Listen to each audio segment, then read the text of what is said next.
All right, everybody, I'm getting calls here. Just be careful because it's reversal point number 2. Let's see if you're going to fall down to number 3. Anywhere below number 3, you're heading straight to 4 and 5.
All right, everybody, so we managed to buy right there between 4 and 5.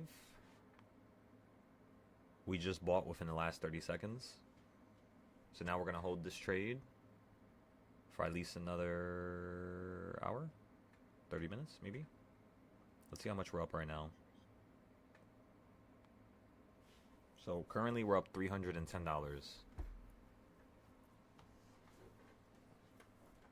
We're looking for this to run up to a higher high. That's what we're looking for.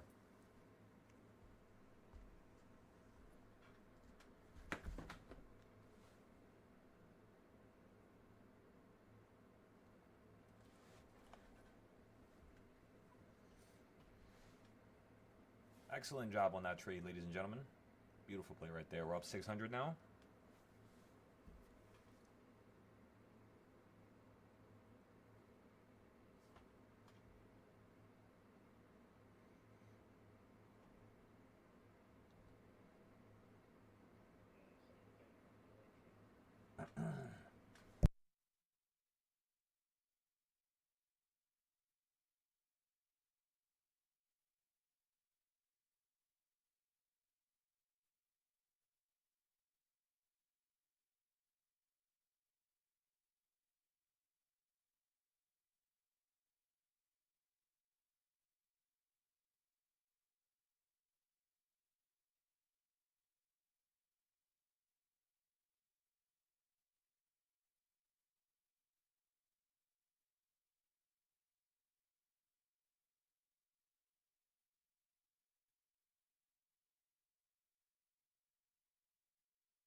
All right, everybody. So we're up 1,700, 60%.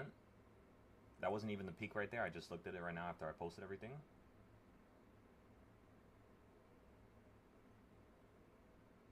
The peak so far on each contract was, give me 1 second, about $490 each contract, $500. Yeah, it's about $500 each contract. So that was about another 400. So we were up 2,000 at the peak right there. Right now we're only up 1,700, 1,800. So what I'm gonna do here is I'm gonna take profit, just in case the market wants to lose some value. So I took profit right here, everybody. Right at opening price. You managed to run up to number 2. You fell back down to opening price. Took profit a little bit late. If this could fall down a little bit more, we're going to wait for it to hit number 2 or number 3, and then we're going to buy back into the calls. Like, this looks really good to buy back in right here.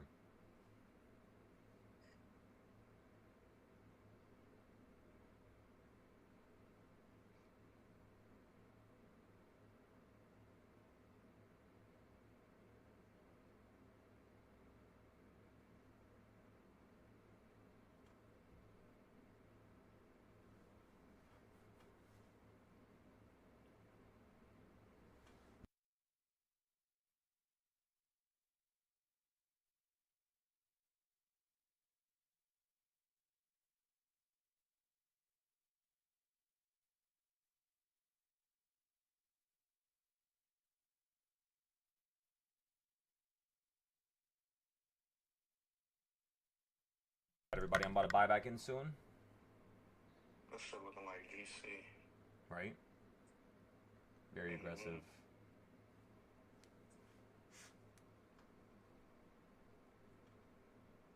Are you on MES or ES?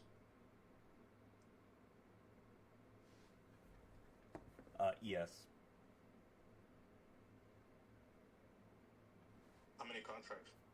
Just one.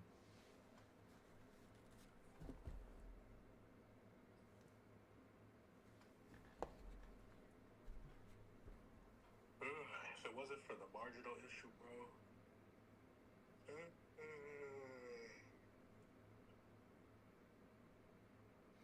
No, yeah, quite literally, bro. Like, if it wasn't for that,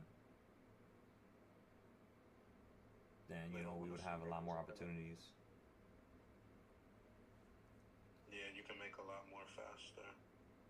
Well, this I just gotta keep on scalping 50-100, 50-100, 50-100. That other play was really good.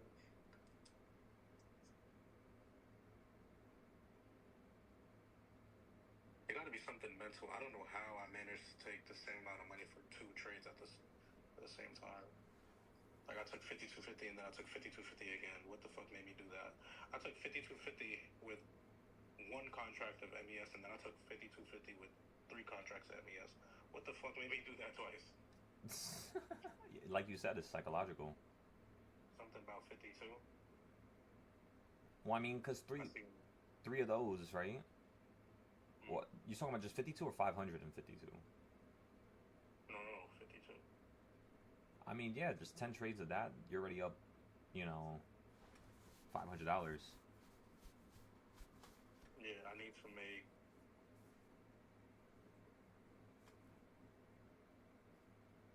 I need to make 2,000.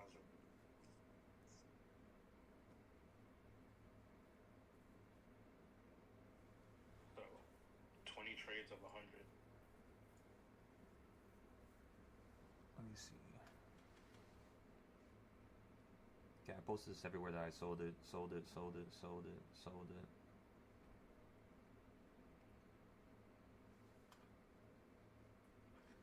Okay, so I didn't get to buy right there because I had to post everything to Moomoo for everybody. But on a positive note, were we correct about the market holding down there at number 2 or 3, everybody? And the answer is yes. So even though we didn't buy into it, even though we missed it, it still worked out right now. Within a couple minutes. The next thing I'm looking for is a gold trade. Just give me 1 second.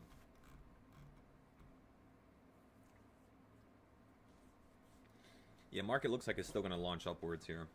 Just be careful, everybody.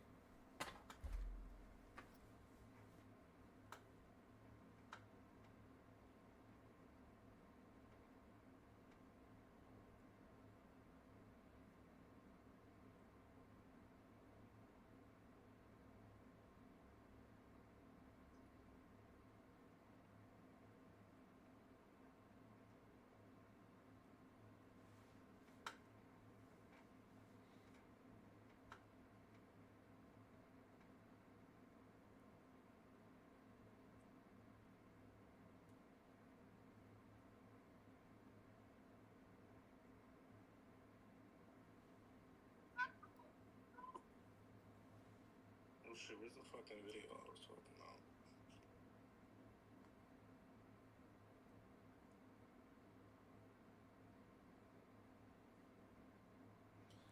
It looks like we might get another opportunity here to the downside, everybody. We'll wait and see.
Okay, let me go to my Discord so I can start posting all this stuff.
All right, everybody. I bought 680 contracts right down here in number 3. If you fall below number 3 for whatever reason, I'm just going to sell out for a loss. I got my market fill waiting.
This is trade number 2 now, everybody. 680.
All right, everybody. So we're up 300 right now after buying in again at the low.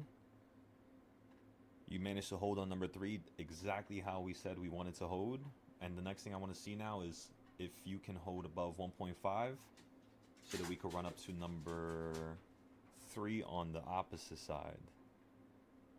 That's the next goal right now. Number 3 to number 4. Anywhere above number 4, you're just going to start skyrocketing. That's why it's kind of giving you this weird ass equal reaction type of switch up with number 2 and 4. And like how you're consolidating below the opening price right now. You're kind of like in between. Like for example, right now, everybody, right? If you get a box, go to the bottom and then go to the top. Where are we currently at right now? The midpoint, right? So that's the reason why the market's stuck around here, because it's the midpoint. But if it falls down lower, you might fall to the quarter point, which is number 4 again. So anywhere below 3, I'm cutting it, and then I'm gonna let it hit down here. Options to drop like another 20%, 30%, and then we'll buy in for another play and sell it up there. That's pretty much it.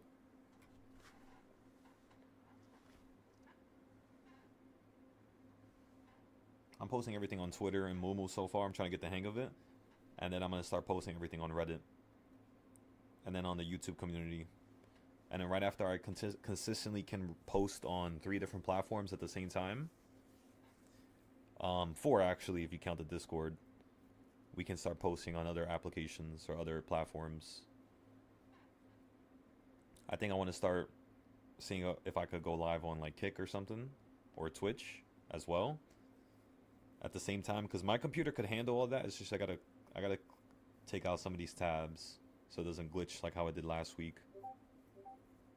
And then also shorts. We're gonna start recording shorts here, where I'm just like, all right, can we predict the market running up all night? Can we predict the market running up today? Can we predict the first trade?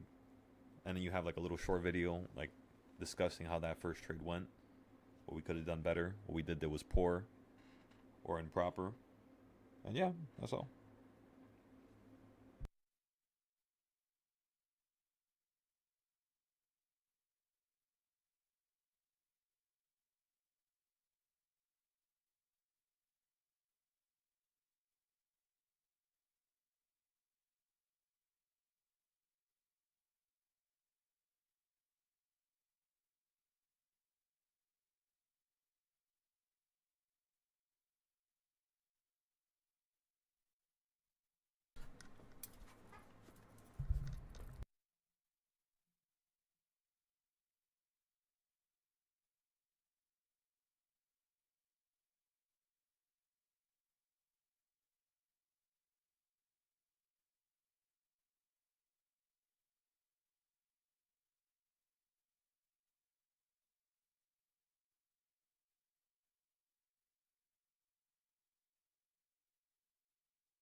All right, everybody.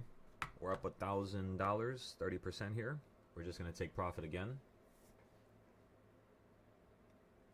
That is now almost $3,000 within the first 40 minutes.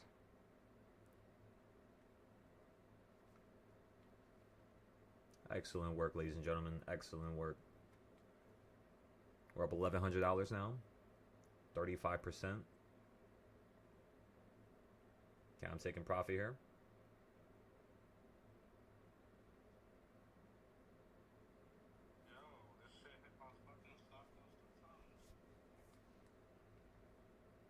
Oh, goddamn.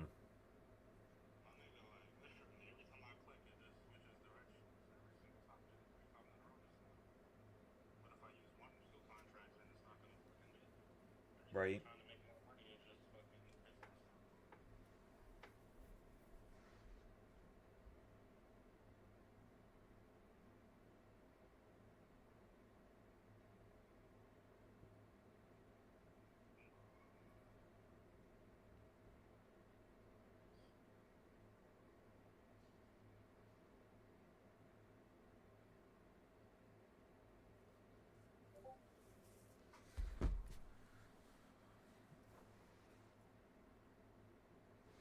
Good morning, Nathan. You said you ain't got no school today? That's what's up, bro. It's grind time. Come on now.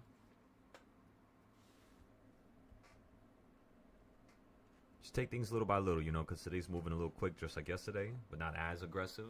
So I'm still expecting something crazy to happen sooner or later, whether it's a snap taking us into the sky or you falling out the sky. Right now we have no positions in the SPY. We sold both of them for a profit. First one was 17, second one was 1,200. So right there, that's basically $3,000 of profit in the first 40 minutes, ladies and gentlemen. That's what's up.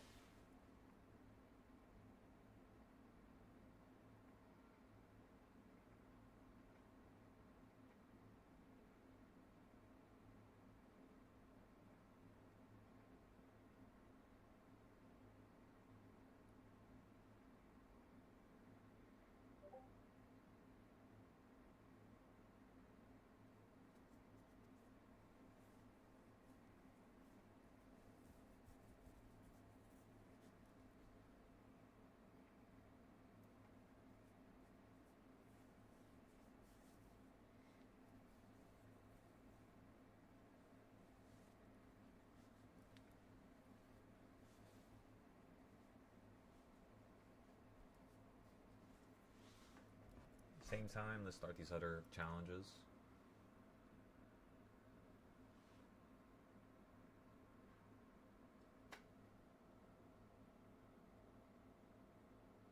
Look at AI agent info on Discord chat. What is that, John? Let me go into the Discord. Did you send it? I think AI bot can copy your posts. Oh, and they're 70% off. That's not a bad deal. How long does it last for the deal? It's 6 days or 6 hours?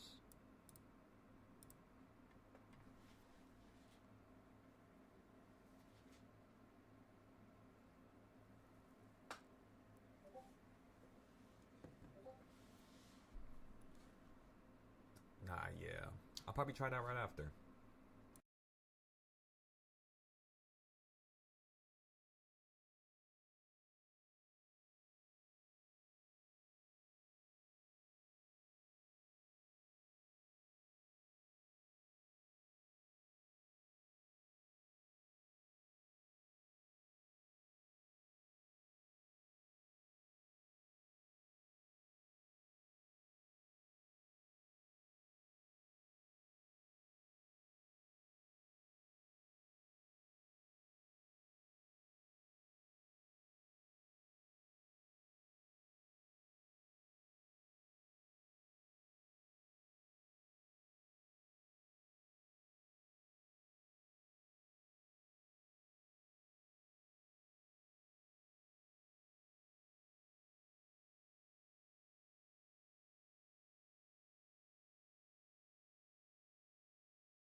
Mumu and on Reddit, Twitter, YouTube community, will show people that every single day we're making or meeting our goal within the first 30 to 40 minutes, hour.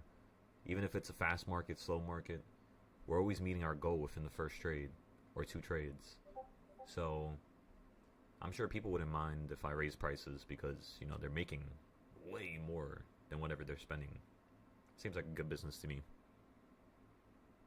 Combine battle? Let's get it going. So you're almost done with day one, John. You just need to make back, how much more? 400, just 900 more. And you'll be done for today. But just don't rush it. Try to wait for like 2 or 3 at the top, or number 4 at the top, and then vice versa, try to wait for like 2 or 3 at the bottom, which is like where we're falling to right now, after we almost hit number 2 to the top. So we might buy into this calls again for the 3rd time.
Yo, John, how do you unlock the paper thing? The practice account.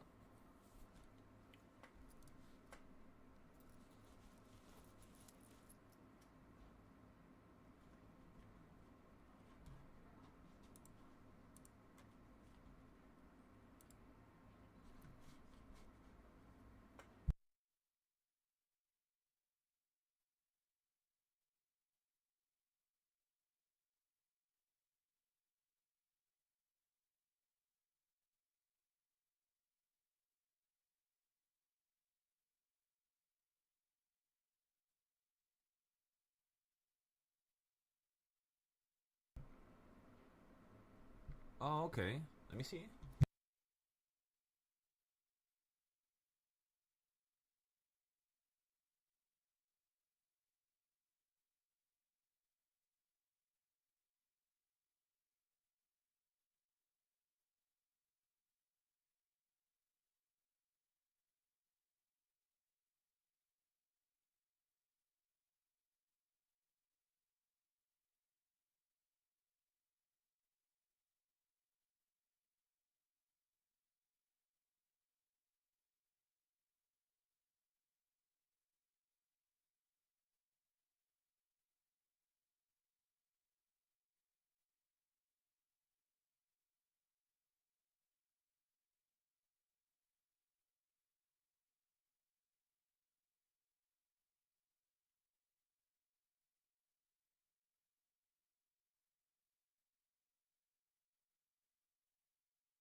Yo, John, do you have any active accounts right now that you paid for?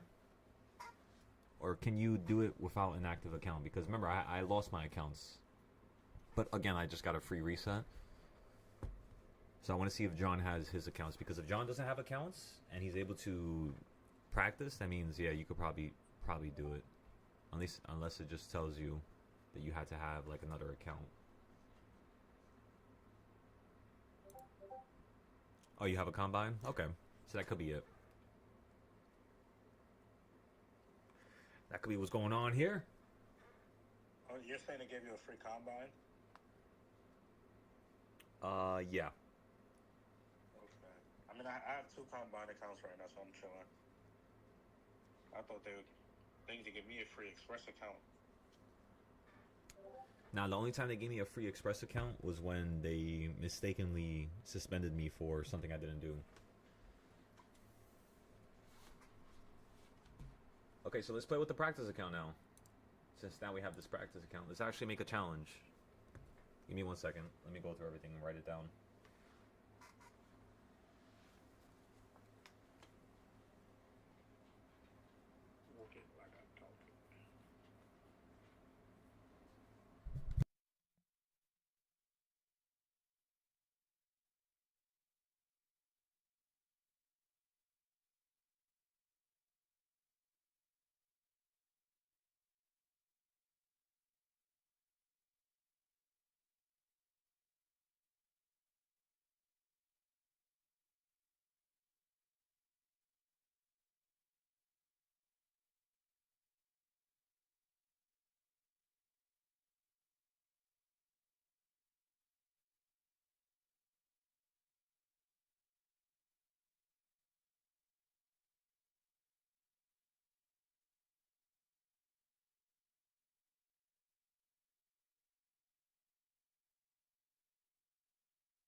All right, everybody, we're at number 3 now. I'm about to switch into the puts here. I'm going to go cheap first just in case this piece of shit wants to run into the sky. And remember, we still have the leaps that I bought yesterday, 15 days out and 11 days out. So we can hold those for another 3 days and not even look at them. And then in the meantime, while we hold those, we're going to be playing the short term, trying to make back all the money we spent on the long term stuff so that just in case that shit turns out bad, you know, we're pretty much break even. All that shit becomes free in terms of entry points for us. Looks like you want us to get above number 3. Excellent. That's beautiful. All right, I'm getting into the shorts now. I'm getting 10 contracts of 684 puts. I'm buying them right here. They cost 220 each.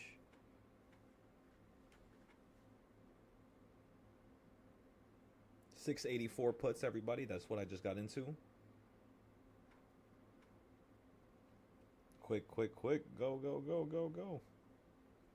I gotta post it for you guys.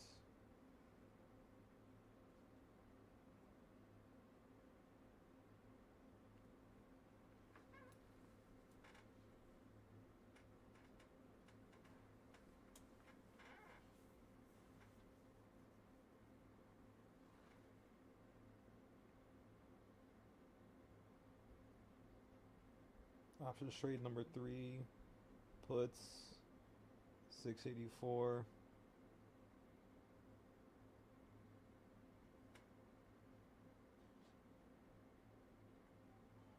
Contracts, add the picture, post.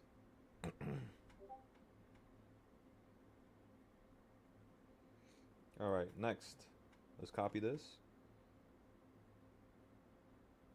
And then let's go to Mumu and post this over here. Also, let's go short on the futures application, everybody. Our actual combine that we just got, that God just gave us. We're gonna go with MES, and we're just gonna buy one contract and go short here. Order filled. So MES, just one contract, and we're short. Let's go ahead and look at it.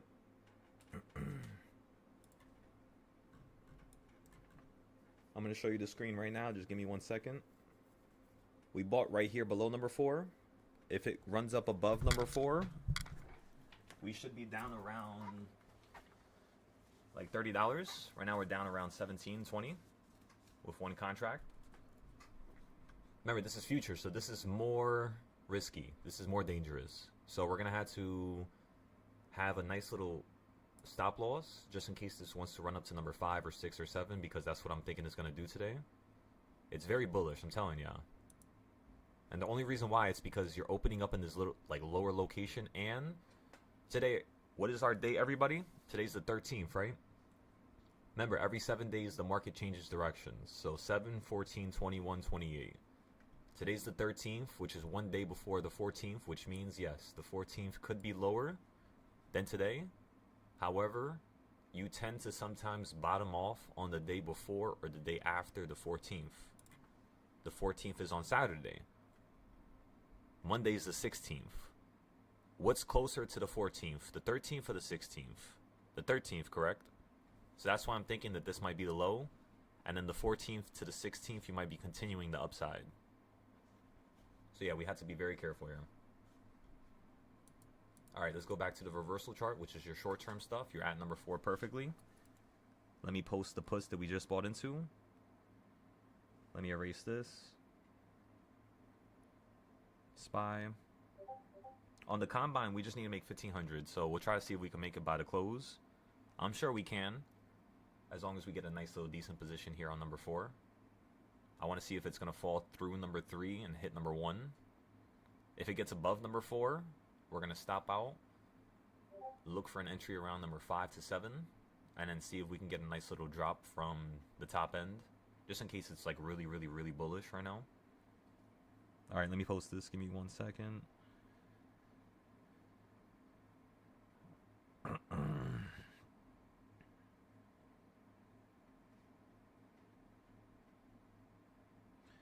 You know what's crazy?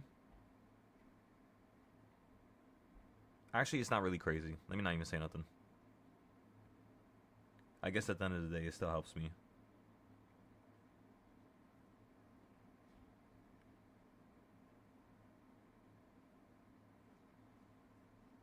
Trade number 3. That's puts. We have a picture here. All right. Post it. Now let me share it.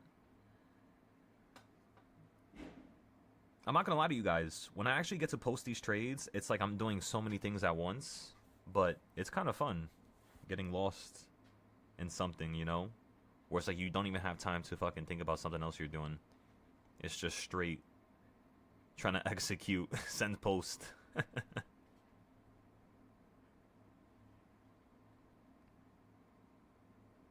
New options trade. New options trade. All right, the futures were up $30 already, $40. I'm putting my stop loss now. Order filled. Stop loss was hit right there for $40 profit. So again, we bought at a bad location for the futures. We were down about $32. It instantly went up to 40. We sold it for a profit. So what that tells us is, yes, if we bought off of number 4 perfectly, that would have been around $80 to $90 profit. That's not bad. That's pretty good. Remember, we're trading MES instead of ES. So we're going to wait, see if this thing wants to run up again, and then we're going to post it to the Discord once we get into another trade here.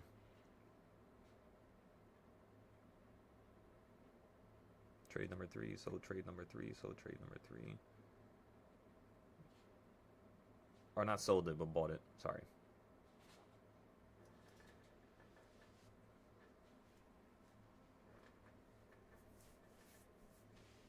You said 82% gain, Nathan? Excellent. Come on now. That's what I'm talking about, brother.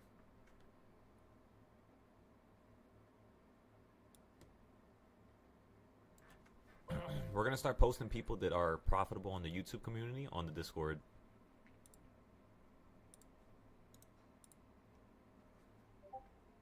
I think I did it in December.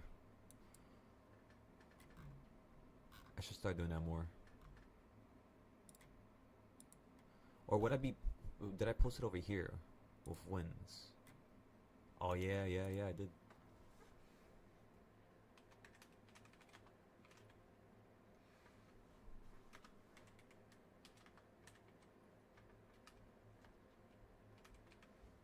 YouTube win from Nathan. Excellent.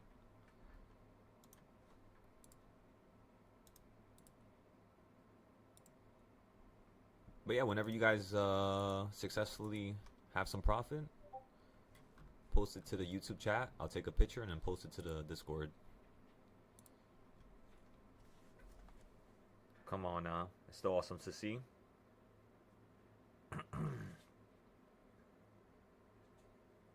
All right, everybody. On the next trade, we're up $900 again. 39% this time. We're going to sell it now for a profit. We're up $700 now. $800.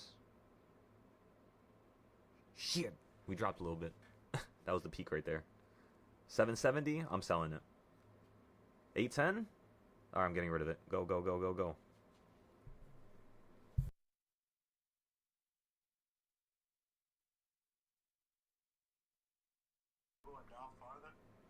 We could definitely go down farther. My options are kind of like struggling here, so I'm going to sell them.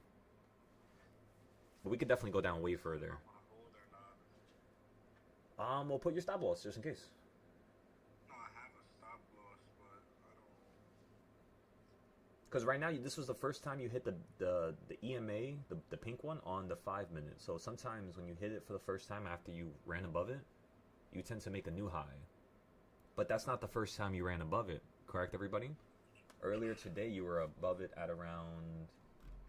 So at 9:30, when the market opened up, you were going below the EMAs on the futures. Then you went above them for a second. Then you went below them. And then you finally crossed and went above them. That happened around 9:55 to 10 o'clock.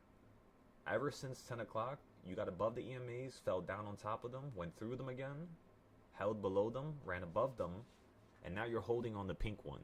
If the market is bullish right now, everybody, you will start to head up higher right now. This is going to start switching up right here. So put your stop losses around here. Would you take profit right here? I would take profit here if I can, yeah. And when it goes down lower, you could literally just play the continuation going down. Because the risky thing here is you hit number 1.5. That means you could start consolidating down to number 1. So like very slowly within the next like 17 minutes. Just like earlier, you might just take your time, your sweet ass time, and hit number 1. And once you hit number 1 down here, we're going to start to see if we can hop into a buying point for calls. Alright, I took 75. Excellent. That's really good profit. So look, this is what I would tell you, Zay. On that account, it's like really, really, really, what's it called? I mean, honestly, if I'm being real with you, looking at how down my account was, you said you can't be down more than $20 and you lose the account, right? Yeah, it depends. That shit changes every fucking time. Yeah, you're right. The margin rates are different, yeah. So what I would say is, when I got into that trade right there, and I was below number 4, when it ran up to number 4, I was down $30. It then fell straight down to below number 2, and I sold out for $40 profit. If you buy exactly at number 4, like literally right on the dot, you should be able to, like, think about it. If you were in that Express account right now, and you played the short at the top, this drop from number 4 straight down to number 1, which is what I was just referring to, this drop would have probably profited about like $20 to like $40 with one account or one contract. Honestly, more. No, you would have went up like $80 to $100, maybe even like $120. So those are the points where you want to focus on the accounts that are like really, really, really low. And then with your other accounts that are kind of like more free-handed, you can play in between, but just be careful. Okay, I'm going long here. All right, everybody, I'm going long once again. I'm going to go long on the futures right after this, but I'm just going long with my options first.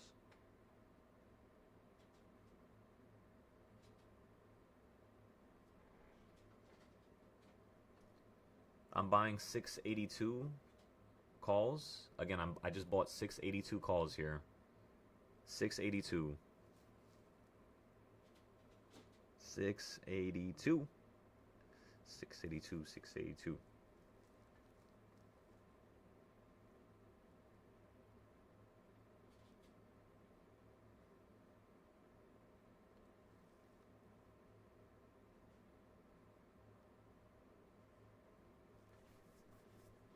Wait, did I post this one? Oh, I didn't post it yet. Shit. Give me 1 second.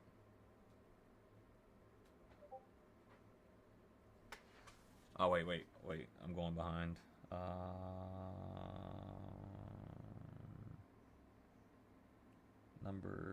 That's trade number 3.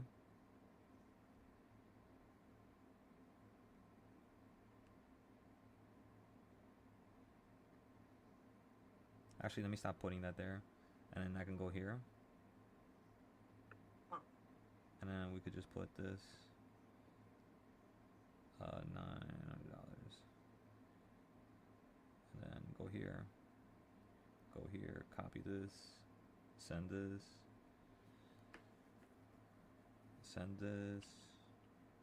perfect. I'll delete this.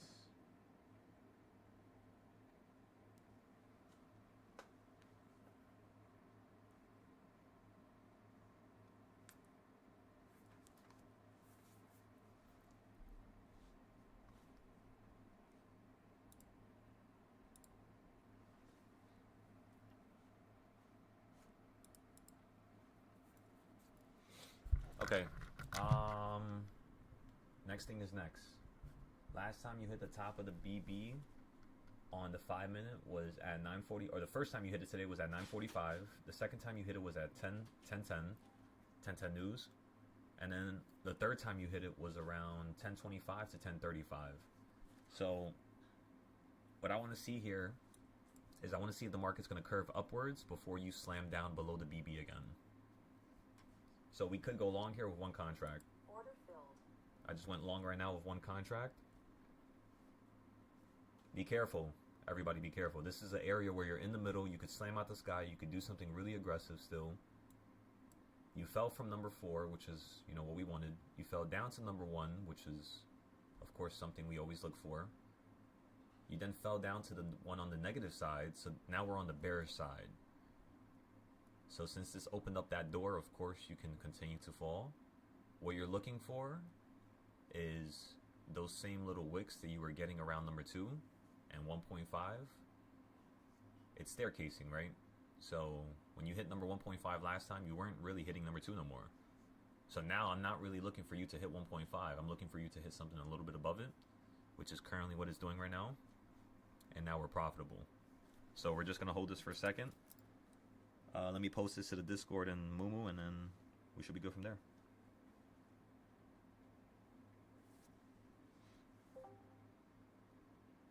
So again, in the first three trades, we've already made almost $4,000. This is trade number 4 now. I think we're up right now, but I can't look because I'm posting this. Trade number 4. 682 calls. I remember that much. Alright, how much should we pay for this? Oh, 200. It's like 200 to 240 is basically how much you're looking to spend on those. Currently right now, 682 calls. We're down actually. Oh yeah, we bought them at number 1, that's why. And then you fell down to the next number 1. Alright, so we're down in the futures now.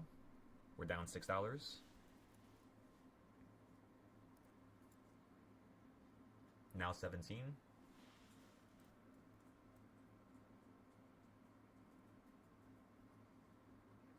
Back to 12. On the futures trade, what I'm looking for is just another like $40, $50. Once I have 10 trades of me making $40 to $50 and I'm up around 500, I'm going to start trading with one ES contract. Every $500 equals one ES contract that you could buy. That's what I'm trying to do in my books. And then if I lose 150 or more from that one ES contract, I basically had to go back to trading the smaller micros. Or the smaller minis, sorry. Whatever the fuck you call them. We're up $20 now. On the options account, we're now down only $20 as well. So one account we're up 20, the other account we're down 20. The options are really holding their value right here. That or we got filled at a really good price. I don't remember getting filled. We got filled at 10:45.30. 10:45.30. Where is that at? I guess so. Like basically, yeah. Okay, so we got filled literally on this candle right here, where you're currently at. So again, on the futures, I'm putting my stop loss. We're already up 40 again. Order filled. Order was filled for 40. 2 trades back to back, a trade from the top, straight down to the middle, a trade from the middle, straight back up to an area beneath the top. Ladies and gentlemen, do you see how we're chopping this market up? Come on now. We're in the zone. Okay, so did I post this? I did not post this. Let me stop.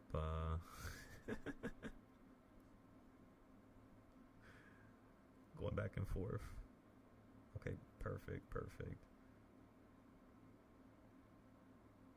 682 calls.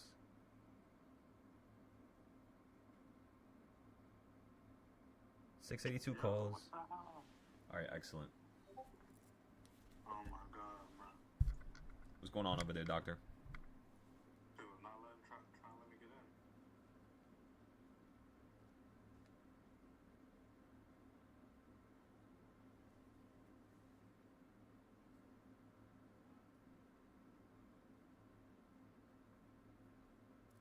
Come on, Spy. Slow down for me. Stop fucking moving so quick. Every 5-minute candle is like a damn 50% entry. I'm trying to micromanage with this. Oh, I gotta zoom in on this shit. This shit being crazy.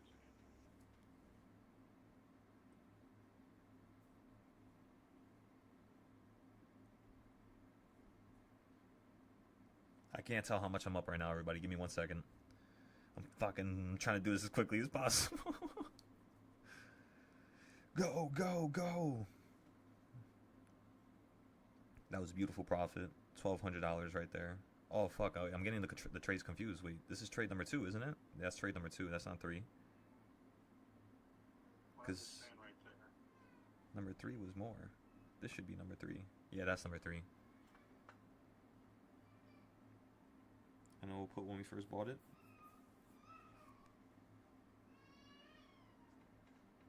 This was over here.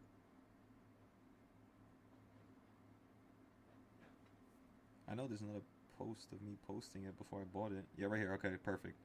10 contracts. And then you ran them to here, which was $300, and we sold it. Yeah. Okay, perfect. You ran up to $280, and we sold it for there. All right. Okay, now let's post this. 684 puts, 684 puts. We sold it. The SPY thing is labeled.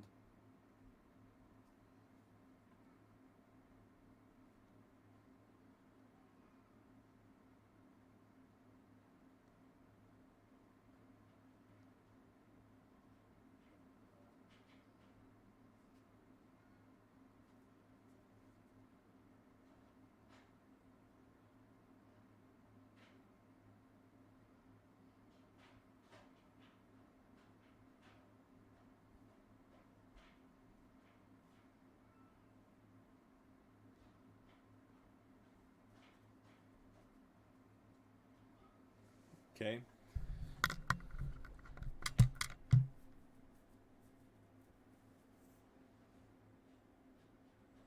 That was 10:34, and then by 10:30 we bought the puts, right? Yeah, 10:30 we bought the puts, and then literally within 10 minutes we already sold the puts for a crazy ass percent down here. And then now we have the calls, so now I gotta post those. We're playing every single up and down, so this is excellent. This is normally how we trade SPY, everybody, by the way. Like, normally we're trading every single up and down that it has, because you could tell when it's slowing down. You could tell when it's speeding up. Like, if it's speeding up from... Oh, you know what's crazy? I don't even have the fucking CS zones right here. I just noticed. Holy shit.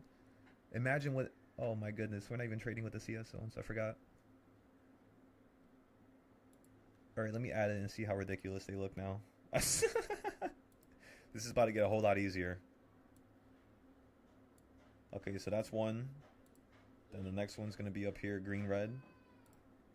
No wonder you ended up running into this area so many times. That's the bottom of the CS zone right there. And then there's no CS zone to the bottom right now. So you might fall down here and create a new CS zone later today. I could definitely see that happening. For now, you're at number 2 already. This is what I was referring to when I said the market looked like it still wants to go up higher. It's kind of like on this nice little, like, staircase. It's a sharp-ass staircase, but it's pretty good so far. Higher highs, higher lows. What you're looking for is the midpoint of yesterday and today. Because remember, yesterday's a midpoint. You fell from a high, and today you have a low. That means there's a certain range in between that you have to fulfill before you want to go down lower. So that means if this market really wants to, fall out the sky right now, I don't care what it's for. Whether it's Trump, whether it's this, whether it's that, none of that stuff matters. The one thing you want to pay attention to is structure. So watch this. Put this box straight down to here. Give me 1 second. It's like lagging a little bit. Okay, put that box straight down to the bottom, right? The first thing you see is that the midpoint is right above number 5. So this market does look like it wants to run up to number 5 or 6. That's where I'm focusing on my ES positions. So I'm trying to make $500. So far we made almost 100 on the futures, on the free account that we were just given. So let's see if we can keep ramping this up little by little. Basically, I'm going to be scalping with the futures account right now. I'm about to start after I post this trade though.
All right, everybody. So I think I finally posted every. Oh wait, no, I didn't.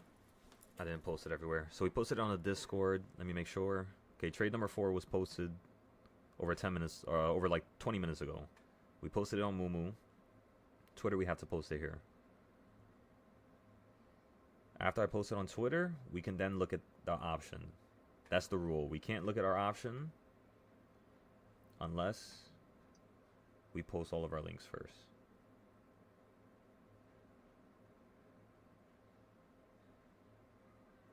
All right, let me copy this now from Discord. Trade number 4.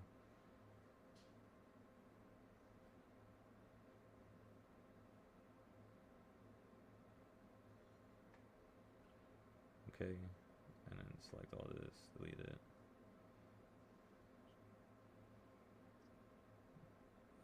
New options, trade, calls. Let me make sure the pictures are here. Where's the picture? See, I almost forgot the picture. Is that the right picture? 682. It's calls. It's for today. Today's the 13th. Everything is good. Perfect. All right, post. Wait. Now post. All right, now let's go take a look at our options. All right, everybody. We're up another $940. It's just the same amount back and forth, literally. Because the contract values are not really changing that much.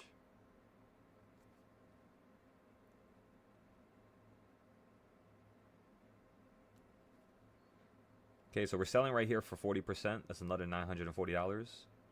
That's going to bring our total to... Let me sell this first before I start adding it up. All right, no, we're good. It already sold. We're good. All right, so... what else can we do here?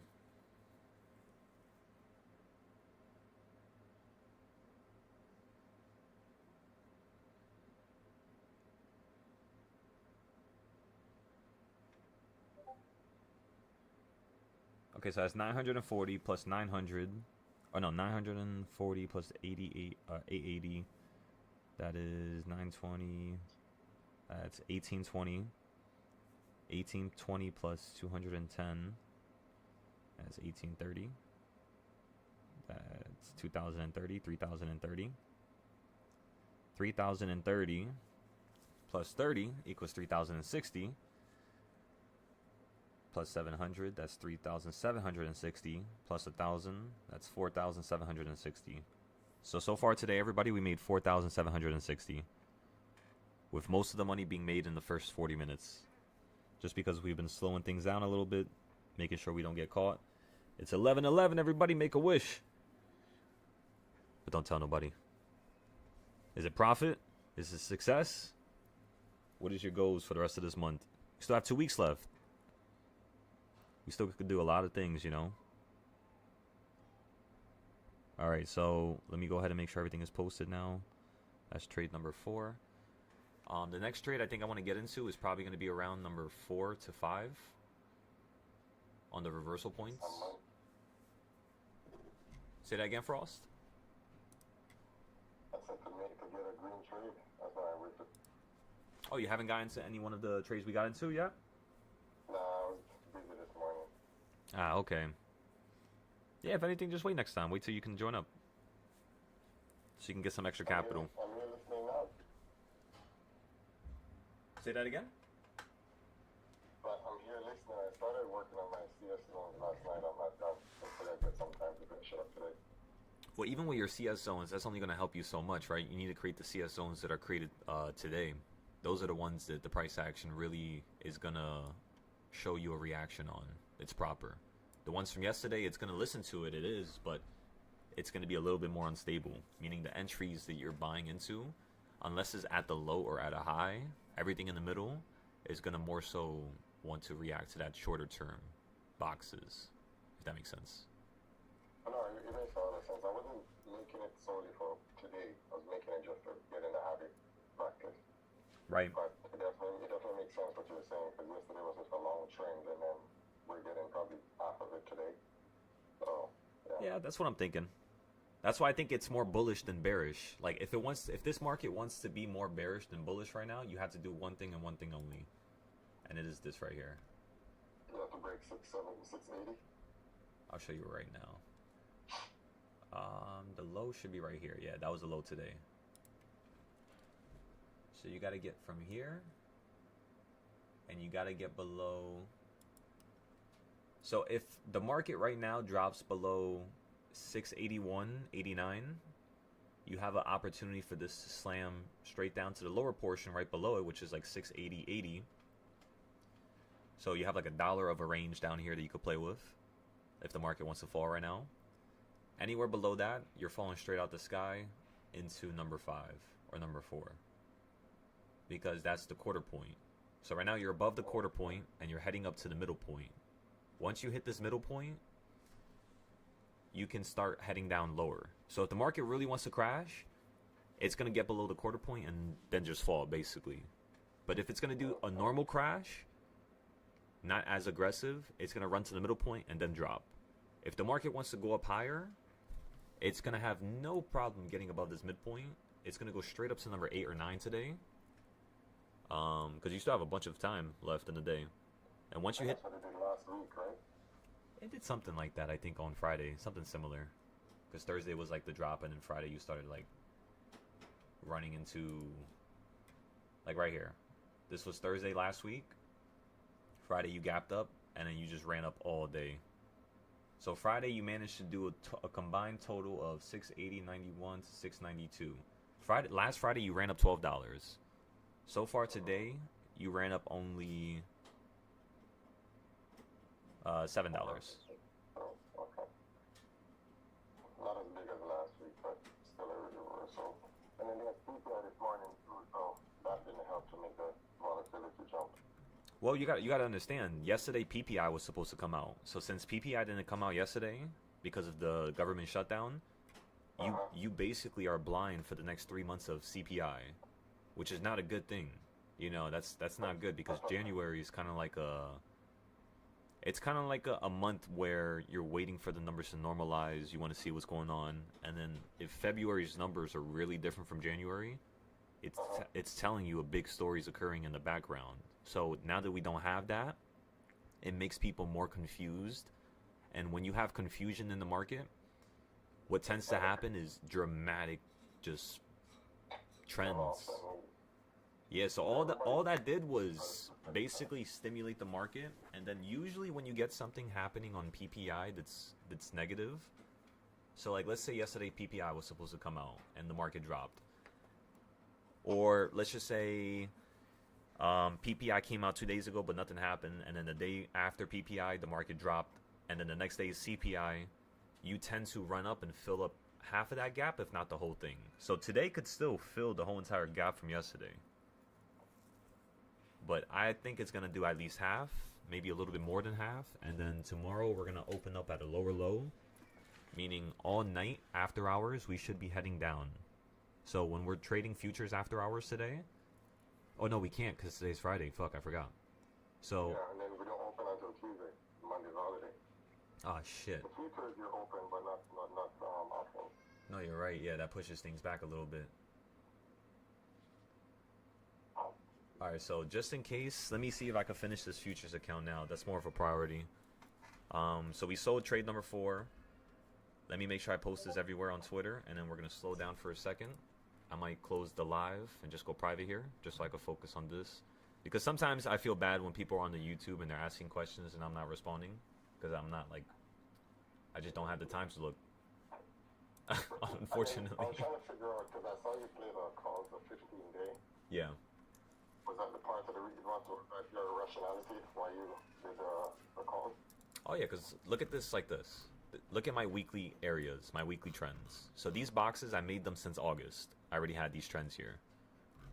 So since August, I've been copying and pasting the same shit pretty much over and over again. And where you just fell from perfectly was literally perfectly on the midpoint yesterday. So where did you fall down to? Perfectly the next midpoint. And now you're holding above it. So yesterday when I saw you were so close to it, I bought like right above it. And I told everybody, tomorrow you're probably going to go lower because it's the 13th. But even if it goes lower, if the contracts are like 60% down, which I doubt they will be, but then we'll just buy some more. but they weren't. They were only down like 20%. And then I think I got in after mine was, well, I didn't do 15 days. I think I did 12. yeah, that's still good. So the first Yeah, the first one I bought was 11, and then the second one I bought was 15 days. So if you did something in between, that's perfect. Okay, yeah, mine went down about 50% today, but then closer to like 20% now or something. Yeah, let me check mine. I'll check mine in a second here after. So let me post this first. I was waiting Actually. about 60 to averaging, because I remember you kept saying you probably don't average in it about 70%, so I was going to do it at 60, but it didn't fall. It went down to 679 and then it shot back up. After which I saw your call there. I thought that was a beautiful call, and by the time I look at it, I reacted. I saw it jump up. I was like, oh, he's gonna be happy. That's what's up, bro. Hell yeah. Like I said, you just gotta take it slow. Try not rush anything. Because now, since we have so much profit, like for example, me on my end, right? Today I'm up 4,600. For my next trade, I'm only gonna use $1,200. That way, at most, I could just ruin 25% of my profit today. Got you. I did something stupid yesterday. I green day into red. Did you go heavier? No, I held it to go all the way through, but I ended up averaging when I shouldn't have. That was my fault anyway. I averaged in without looking at the chart. That was the honest truth. I looked at the chart, went away, came back, and just averaged in automatic without taking a second look. And I did that, I realized that it was a complete downtrend for the whole day, and I averaged it at the wrong point. Right. I did end up coming back out of it a little bit better, but I definitely lost my green day to red day. Yeah, so It doesn't happen, but it happens once in a blue moon. I think about it like this, right? So you already know how we plan stuff. You already been with me for over 2 years in terms of the Discord. So in terms of the planning, you know that most of the time, the reason why I don't put too many things on the screen or like I'm not updating things no more is because, for the last year, we were just testing to see if stuff actually worked. And when I mean testing, I mean on futures and Forex and crypto. Because we knew it looked like it worked, but we didn't know if it actually truthfully was working, like for the future. And it made the SPY charting more refined when we found out it did actually work. So the process of us testing something and creating something for SPY, then taking it and using it for the whole stock market, and then taking it and using it for all of Forex, futures, crypto, and anything else in between, bonds, you name it, as long as it has a chart, we're able to chart it and predict something for the future. As long as that's the case, the one thing it should tell you is you just need to have your plans set from the past for the future. Because think about it, if I'm able to consistently predict stuff with the same trading styles that you already have used and tested and you've already made money with them already, there is no reason why you can't predict the future besides you wanting it. So I think now you want it. I could tell you want it. There's definitely a difference in how you're popping up and trading and showing and actually trying. But yeah, like you said before, you not looking at the chart, that was a mistake. So if you can, just write that down somewhere and just tell yourself, like, just because you're down 70%, the next thing you need to do is look at the chart. Is it at a good buying point? Or did it just fall out the sky and did it just do something aggressive? And as long as you could put 2 and 2 together and you could just do, 2 things, look at 2 different separate ideas, I think you'll be fine. Yeah, I mean, I did look at it again, because remember we had talked about it the other day when I was in there. Mm-hmm. You had told me about when it reaches a certain level, buying the opposite of your insurance. So I did the insurance, so that's what reduced my loss yesterday. That's pretty much. Oh, so you. My insurance play. Nah, that's amazing, actually. Nah, I really like that. I appreciate you saying that. So basically what happened was on 4 or number 5, you bought a put, correct? Or no? Yeah. I bought it put. Actually, I bought it put on 5. Okay. I sold it early because I wasn't going to be around to monitor it. Okay. And I came back and I realized it went all the way through 7, going all the way down. So when I think you had bought at one at 9, I think, was it 9 or 7? I think you bought one at 7. Okay. And when you bought the one at 7, I waited until I saw what was happening, and then I realized the price action was kind of pointing down a bit more, even though I know it could do the bounce. Yeah. So I just bought the insurance policy with it, and then went down, and that's how I made back some of what I was losing. I still lost, but it definitely helped to use the number on that. Well, that right there. So the first thing I would say is basically with this trading style. Okay, so the way I trade is I look for areas in the market where historically there is a pullback, and sometimes it takes hours and days and months for me to narrow it down to a certain amount of points. But when you're looking at my chart right now, every reversal point is a point where you could buy and sell calls and puts. So if you add it all the way up, that's 1, 2, 3, 4, 5, 6, 7, 8, 9, 10, 11, 12, 13. If we're counting all the way up to 12. Plus down, right? That's going to be another 13. And in total, that's 26 buying points that you can have.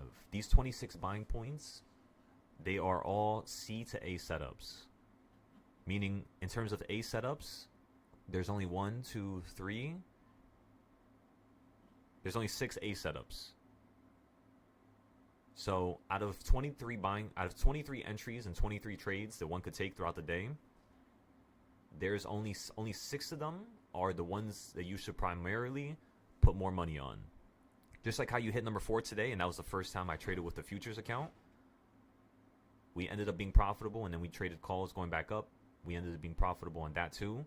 And then now we're waiting. Why? Because anything can happen. The market's kind of like stuck consolidating in a certain range, and when it does this, I only trade options. So like right now, this does look like a good point to buy calls. So yeah, let's put 1,200 into the calls like we said we were. Let me make sure I posted everything though. Okay, so new options trade.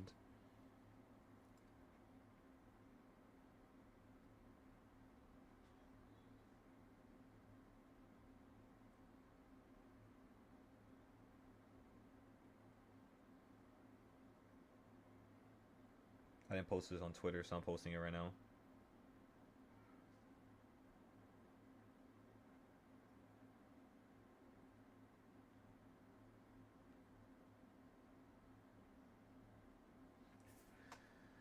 Okay, so that's posted there. That I posted on Mumu. New options trade number 4. I did not post it on Mumu. Let me post this here too. Sold trade number 4 for 40% dash $940 using the reversal.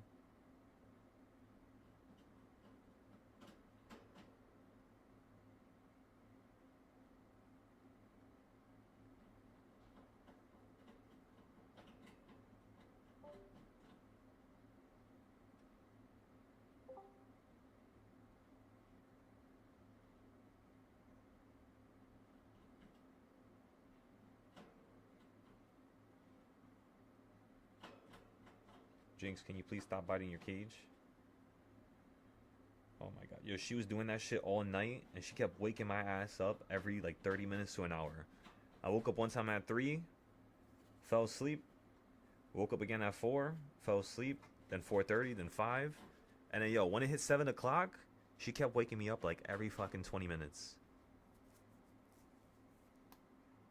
Let me tell ya, that shit was not fun to deal with. Because you can't fucking... It's a bunny. You can't... What are you going to do? That's because she's not used to be going to bed so early.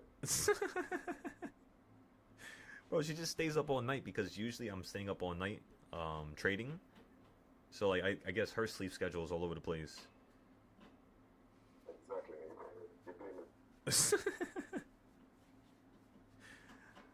Wait, actually, you know what's crazy? I think I got her some branches. I think she's teething or some shit. Because she's biting things more than normal.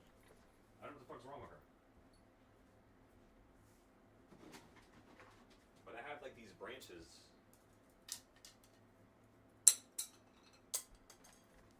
So hopefully she could just bite those. They're, like, flavored and shit.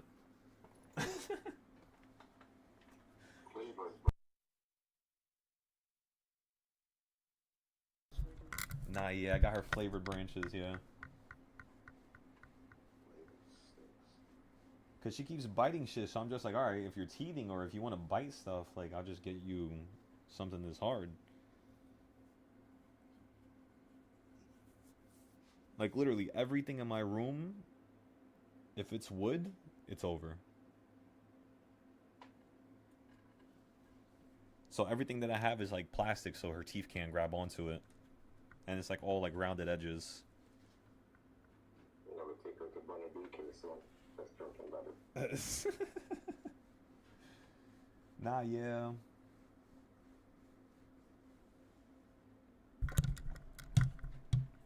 Okay, so it's sold trade number 4.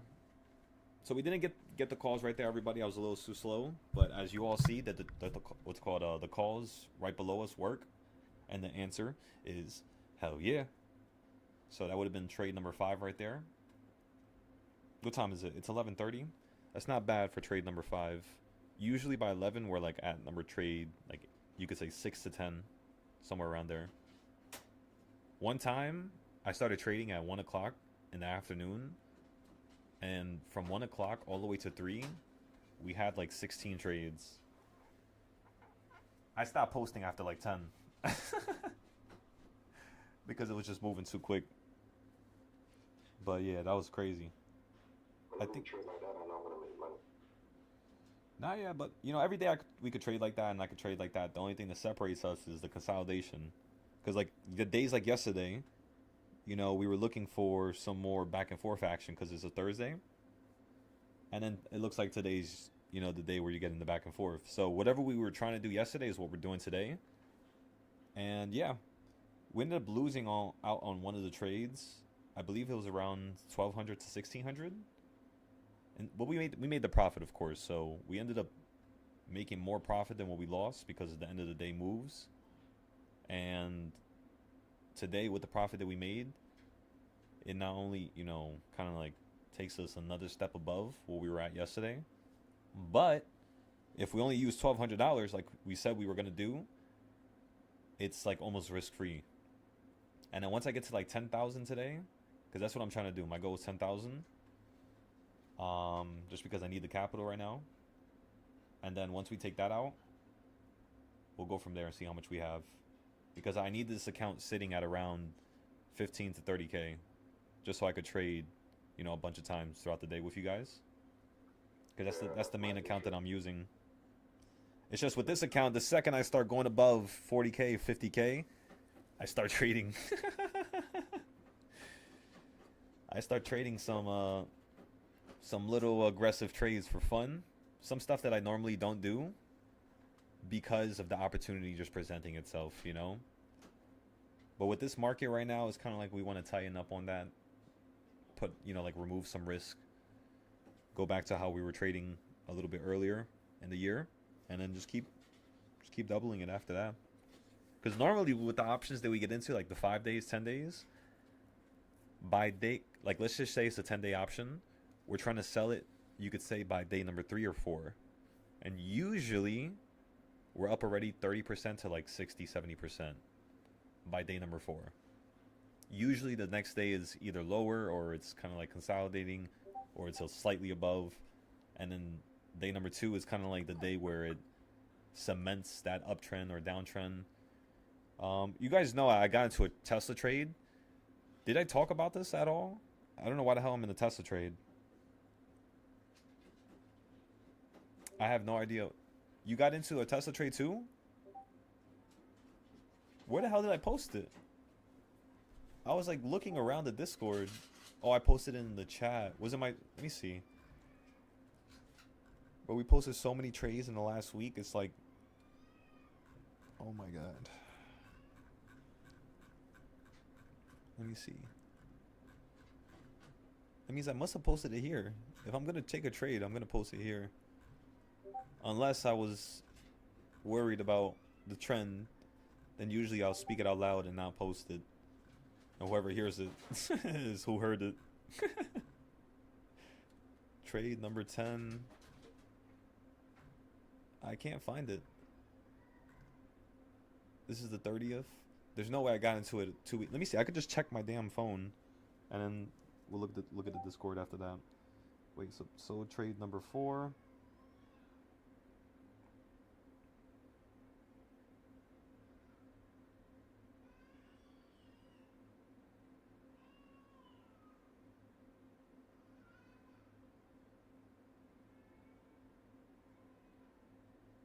Why are my feet vibrating? What the fuck?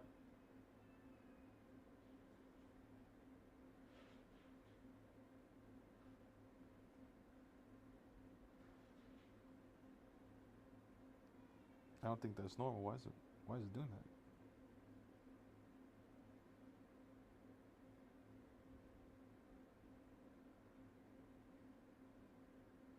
It feels like a damn like you know how you get a text message and it's like a little buzz. I got a question for you. What's up? Mm, What's going You know on? how I talked about GLD for gold for stock options? Have you ever looked at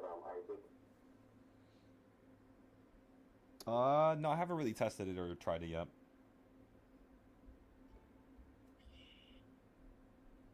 We're definitely gonna try it soon though.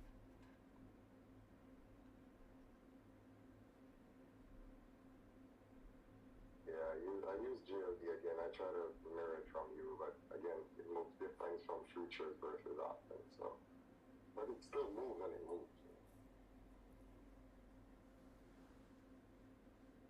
Right?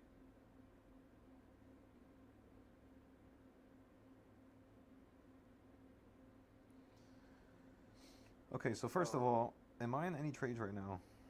what's going on with ES right now? Yes?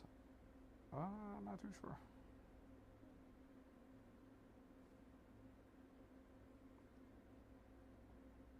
Okay, so I did get into the Tesla trade.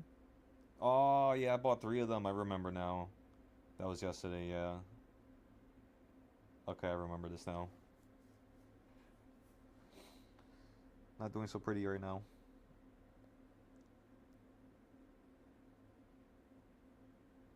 You're literally at the same level we bought it at, though. You're actually higher than it. So for these options, I'm looking for this to run back to 440 for Tesla. 430 to 440. We have some time here, so we don't really got to worry for now. What's the trade? It's some calls for Tesla. 430. 430 strike price. 8 days out, so they each cost 500. That was pretty much everything we had remaining. Right now we're down. How much? I'm down $100 right now, so 10%. We didn't put too much money into this. We only bought 3 contracts, so my goal again is to sell each one. I'm thinking we could sell each one for around 1,100 to 1,400 if we paid 500 each. So I should be able to take this 1,500 and yeah, take it to like 3 to 4K. That's normally like literally all I do with my options. I don't care how much money I have.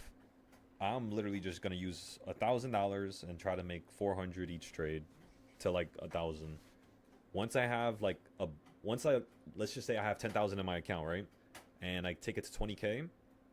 I would then start using, let's just say 1,400 or 1,500. So I would use a little bit more money, and then I would hold it for a little bit more, which could come back to bite me in the ass, of course. That's if I'm not buying, at the best locations. If I'm buying at the best locations, you can always wait a little bit more. You're always going to get a ridiculous percent. Like if you're always buying at the perfect low, easy 100 to 300% every single day. I just like cutting them beforehand because we can get some more trades, By the time I sell that trade at 100%, and I'm posting and telling everybody, hey, I sold it at the top. I sold it at 100%. By the time I get around to posting, all right, we got into a put now. The market already fell out the sky. So what I do is I try to sell before high so that I have enough time to send the next trade for everybody. It's like I'm telling you, it's really annoying. If I didn't have to deal with that, we would easily double the amount of trades that we have per day. So we would already probably be up 10,000 right now. If I'm trading by myself, yeah, I'm done probably my second trade normally. But it's only because I'm looking at what it did yesterday. I'm understanding that the first 20 to 30 minutes can, consolidate. And that's it. After the first 30 minutes, what did I do, everybody? Like after it hit 10 o'clock, you're going to notice I slowed it down, right? That's just because I know the market started speeding up yesterday around that same time. So let's go look at yesterday real quick. Where did you actually fall at the sky here, right? If you look at it, oh my God, stop zooming in. There you go. Okay, so if you look at it right here, this is 10:30, right? So around 10 o'clock, which is right over here, you hit a low. Then you bounced at 10 o'clock. So again, you hit a low at 10 o'clock and you bounced. If we go to the right now, and we look over here, within the first 10 minutes, or the first 5 minutes, you hit reversal point number 2. When I saw that, the first thing that my brain told me was, all right, we have 25 minutes before 10 o'clock. We could definitely run up to a high just because you fell down so quickly. And because you hit number 2 down here, the only thing I'm playing for up here is number 2. So the second we bought down here, you ran up to here, we sold it instantly, right? You then fell right back down. I don't know if we played puts. I don't remember, honestly. I think we did. So we played puts probably right back down from here to here. And then you hit number 2 and 3 again. Then we bought back into the calls again. You ran up to almost number 2. We sold it right below, like 1.5. And I think that's all she wrote.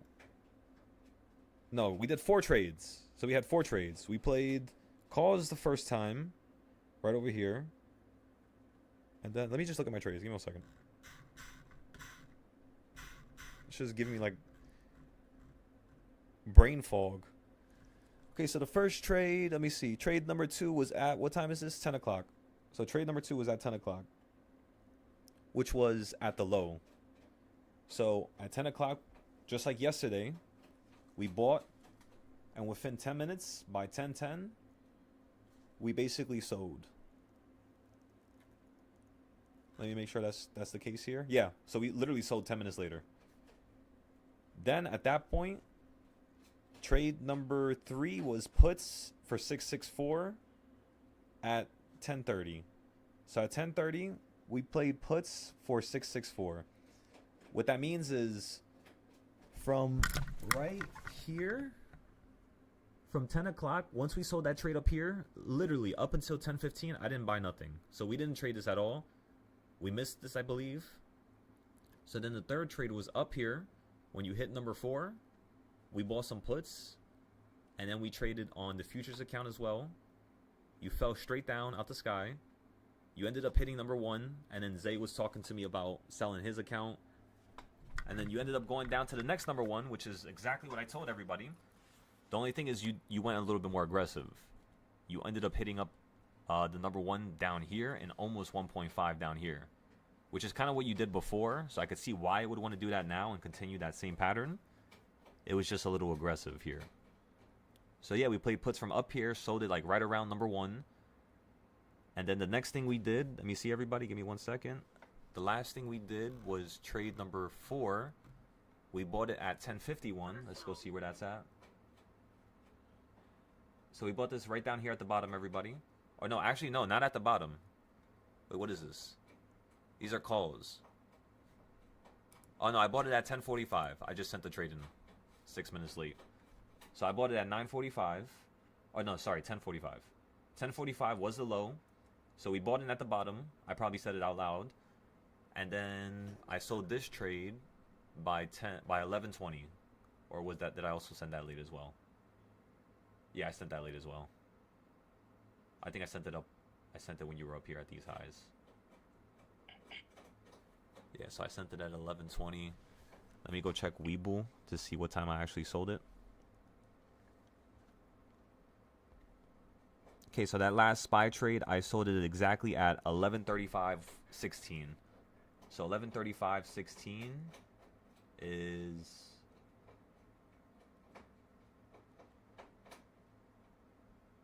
Wait, was this the new trade I got into? 11:35.16. Fill time. Wait, when did I buy into this? At 10:45. So I bought into this at 10:45, the perfect low. And then right now it's 11:40. Did it just fill right now? What the fuck? Oh no, that's a whole nother trade.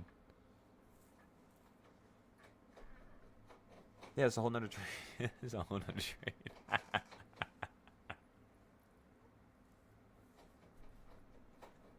Order filled. So trade number 4 was sold right around here at the top. 11:06:30. So at this point, the next trade I got into was down here at the bottom. I just didn't get a chance to post it. You're running up to number 4. So if you're still in calls right now, recognize that you can still get above number 4. We're still waiting for this to hit the midpoint after all. So yeah, just give your trade some time here. You could probably go up higher. But I'm just letting you know, if you don't get above this box right now within the next 5 minutes, you're most likely going to crash out the sky. Because you're running up at 11:44, the first thing I'm thinking is you're probably going to continue running up to 12. If not 11:55, like 5 minutes before 12. If not, maybe you might continue running up to 12:05. 5 minutes give or take, 10 minutes give or take. Around 12 is where I'm thinking you're going to run to. And then after you do that, we could potentially get the puts. So I'm going to sell everything here just in case. I'm not going to post trade number 5 because I didn't even post it to begin with. So we're just going to skip that one. And then we're going to go into a new trade number 5. We're on a roll today, everybody. After trade number 5, I think I'm going to take a little break for a second. Just so I could trade my futures account. So we're going to end the live and then start trading futures. And then after we're done with the futures, we might go back into the YouTube live for options. Again, everybody, so far we made $4,600 with the trades that we posted. I made a little bit extra with that last trade right there, but again, we're not going to count it. We're just going to count what we post.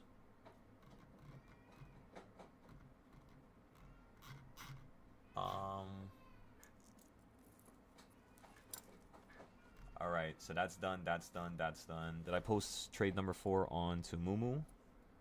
I believe I did. Yep, I posted it. I sold it. Did I post it onto Twitter?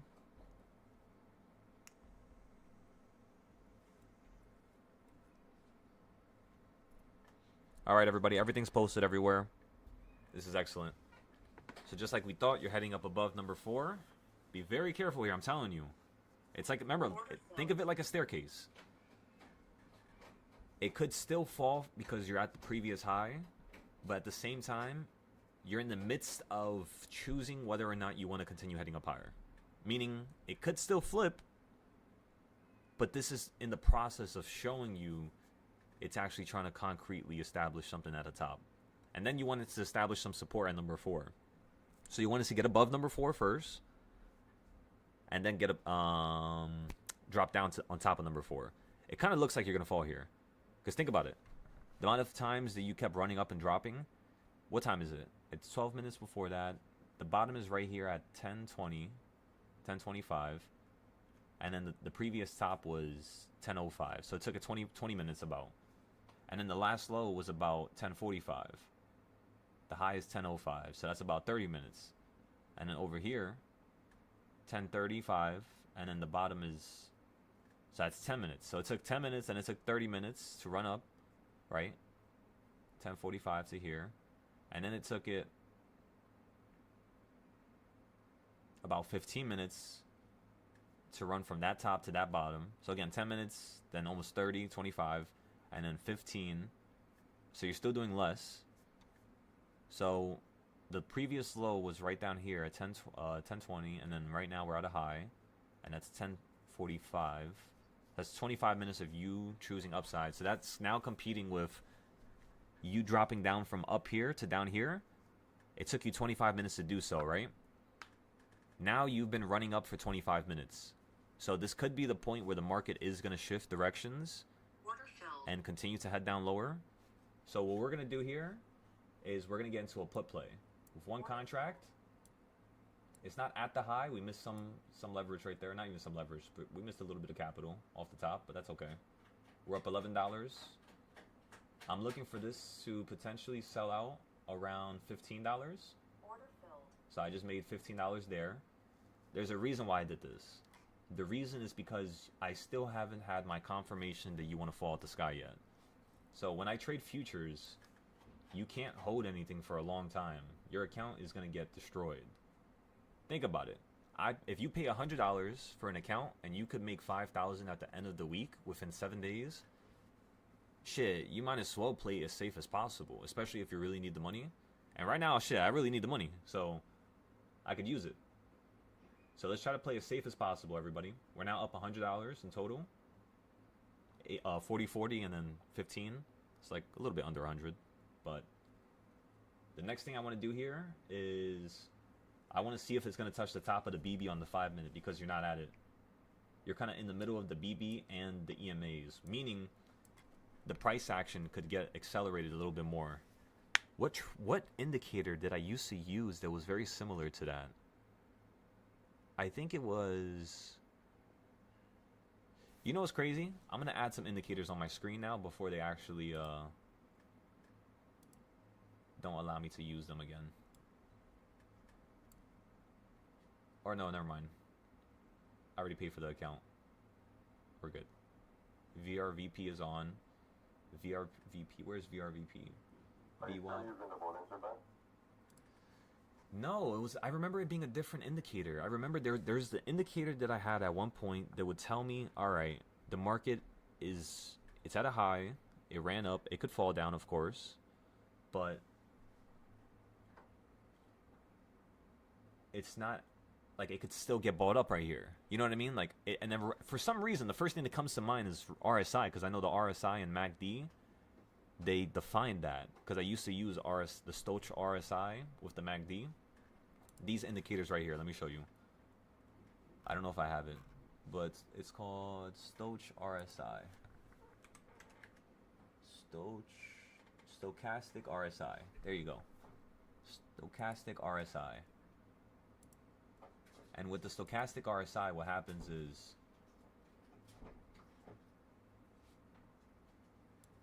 you get these two lines, right? Normally with the RSI, you just have one line. With the stochastic, you get two lines. So it's showing you when the price action can actually start shifting below. The only thing is it's delayed. So do you see how you fell from number 4? If we didn't have my trading style, there would have been no other trading style that would have told us. I mean, we could probably go through my other ones. One of them probably would have said something. Or maybe if you guys made something. If it's off of the logic, it definitely works 100%. So we don't have much trading styles that would have told you this, but we do have this one here that we use every single day. And when you hit number 4 on the RSI, you were still bouncing at a high. So the way I learned how to buy with the RSI was basically when I see it peaking, that's when I want to get into a trade. It's just, how do I know it's peaking? There has to be an additional trading style. So what I used to use was the MACD. I would pair it with that. So MACD. There was a special one I used to use. There's no way they have it. Oh, I do have it. Impulsive MACD. I think that's the one. Because I don't like using regular indicators. They're all kind of garbage, honestly. The only ones that are not garbage are the EMAs or moving averages. Those are really, really, really good. Or VRVP or VWAP. Those are really, or what's it called, the Bollinger Bands. I guess there's a few now that I think about it. So right now, if you look at this, you are flowing down on your MACD, right? So you want to use this as a means of understanding the momentum in the market. Now, if you look at yesterday's momentum and you see how you were, reacting here, these candlesticks are extremely aggressive because of how quickly you were shifting in terms of the movement. You were going from extremely bearish, momentum, and then you shifted instantly, started heading up, basically to the point where the momentum was going to shift. And isn't it funny how the green bars also explain what's going on with the Bollinger Bands? So I used to use all 3 of these in conjunction with the EMAs, moving averages, VWAP, and it would tell you how to trade. So I would only go for like the extreme points. So like right now on RSI, you're at a peak. It looks like it might be slightly curving. This is a nice little put play here. But again, at the same time, I like to see it curve. I like to see it make a directional change, and then I like to get into my trade. Because I've been in too many trades where it's at a good point, and I already played it. Like, for example, did we play puts on number 4, everybody? Point blank. We did, right? So since we already played puts here, there's no way in the world that I'm going to play puts here again. I want it to go to a higher point. Or if it's at a lower point, I'll play puts. But if it's just above the high, I'm no longer playing puts. I'm waiting. I can also scalp here. Like on the 1 minute, on the Mac, on the what's called the Bollinger Bands, you're hitting them. It looks like you're kind of curving here. Lower highs. You're not going up as high as you just were a couple seconds ago. The lows are still higher though. Besides that one there. I guess if we mentioned that one, that would be a potential breakout right there. You didn't get nothing to the top after all. It was higher than that point. So yeah, you are more bearish than bullish at these highs. On number 4 right now, everybody, the trend is reacting very bearish. But usually that means, you know, you might get that pull to the upside. That's what I started realizing, by the way, everybody. If you're at a specific area where it's a very important magnet point, the way you know the market is going to go up is if it's performing some bearish trends once it hits that area. If it starts performing more bullish trends at the area or above it, that means that yes, you are probably going to change directions and start to fall. Like right now, you basically just literally did what I wanted you to not do. Because now what I just said cancels itself out. Yo. What's up? You remember what we talked about yesterday? What's up? And it was in that zone with all of those wicks? Yeah. It's right there right now. It's in the bottom end of it. The top wick is at 685.98. And that's when it falls like all the way down for the end of the day. Hell yeah, bro. That's what's up. Okay. Could you take a picture and send it to the chat? I want to see if it's a different trading style, maybe. Already on it. Roger that, doctor. All right, everybody. So this right here is a dangerous location. The puts could work here, but they might not. So what I would say is, let's just give this a second here. We could play puts here. I really want to play puts right now. There you go. Now I want to play puts. I'll play puts there. You just hit number 5. You just hit number 5, everybody. I just want a little reaction here. 3, 2, 1.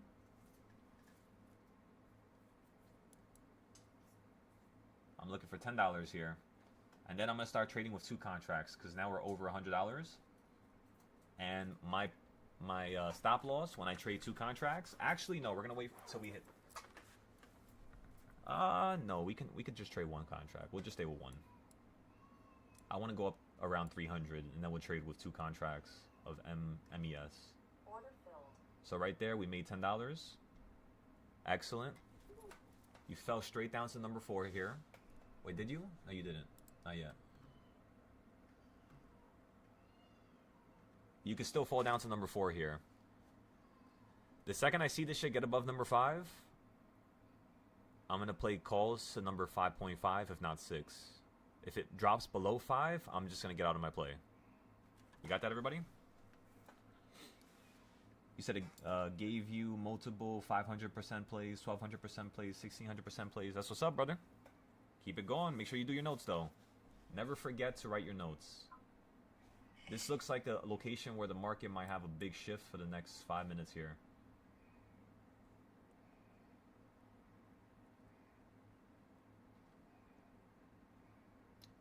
This number 5 is so good. This looks so good.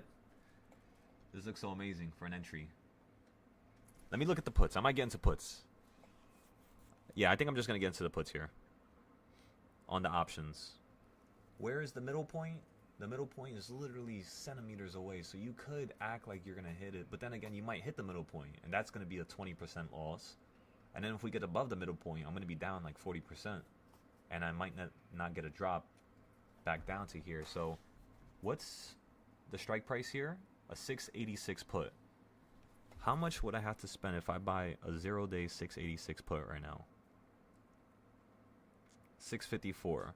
So just in case if I had to average down, I'll average down at like 120, $100 flat, and then at least I will have a chance to get out of these plays. I think that's what I'm going to do. I'm going to buy a put that's above us because it's the midpoint just in case this shit screws me over. You're at $200 flat right now.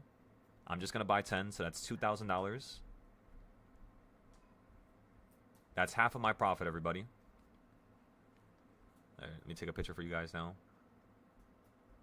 Okay, so now let's look at the futures here in a second. Again, everybody, this is always a method to the madness.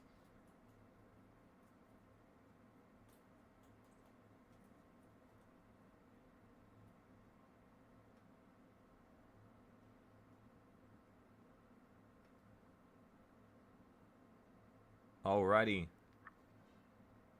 So now, let's have some fun. Because that was the one thing that I kept doing this last 2 weeks that I wanted to improve. Because that's not, okay, so basically, there's a certain way that I like to teach. If I can't copy and paste the way I'm teaching, that means it's not a good way to teach. Because I don't even know what the fuck I'm doing. But if I can copy and paste everything day for day for 2 weeks in a row, 3 weeks in a row, and not do anything that's different, that's perfect. That's what I want to be able to do.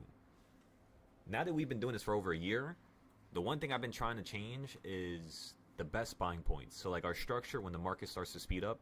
Because listen, when SPY hits $1,000, when SPY hits $2,000 in the near future, we need to understand how to trade that. You know, you're going to be moving $40 in a day. That's literally what's going to happen. SPY is going to be moving like how Tesla was moving or, you know, Nvidia was moving when it was in the thousands. It's going to do the same exact thing. I mean, probably, it might not move $40 every day, per se. You're probably going to move like $10 to like $20 per day, though. And on extreme days, you might have $80 to $100 days. And in order for us to learn that and play, you know, with that type of price action, we got to get used to the idea that the market, in terms of its momentum, changes. Meaning, let's just say in the last 2 years, SPY was moving $4 every day. It would at least do $4. Now, SPY is doing, this year, $5 to $10 per day. That's ridiculous. That's a giant change. Makes sense because a couple years ago, you were just at 300. So when you were at 300 in 2021, when I was trading back then, SPY was only moving $3 per day. You then started moving $4 to $5 in 2024. 2025, you started moving $5 to $6. 2026, you're starting to move like $6 to like $10. It's insane. It's probably going to slow down, though. 1,000,000% it's going to slow down.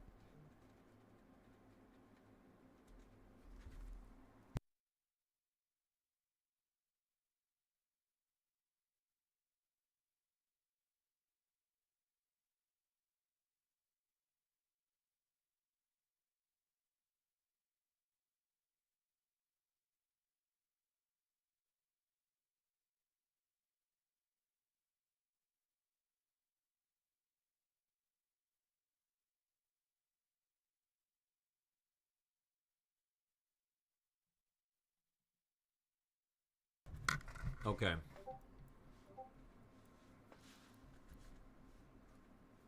All right. So we did that. Let me post this here. Remember, trade number 5, we might be going down on it. We might be a little down.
All right, everybody. So let's go here. Posted this. Posted that. All right. The next thing I want to do here is I'm waiting for this to either show signs of it wanting to fall, or I want to see it at number 6 or 7 so I can start trading the futures.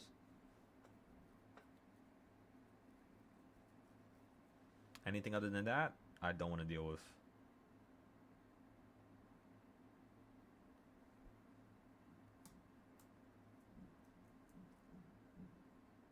Trade number 5.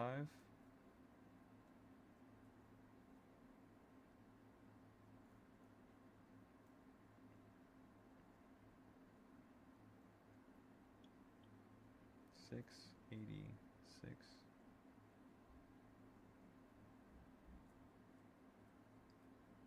Okay, 0-day puts. After this, no more posting. I'm just gonna get into trades with you guys. I'm just saying. Yo, these niggas is funny as shit. What happened? I'm about to show you. These niggas put a picture of a fucking magnet.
All right, everybody. So we played puts right there.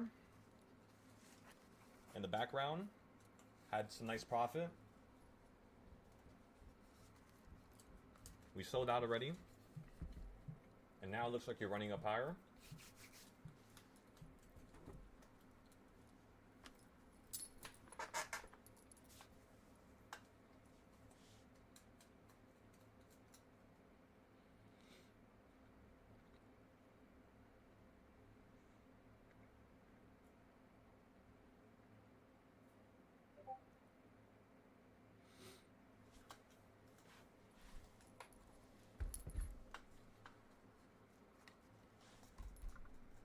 Order filled. I'm going short here again.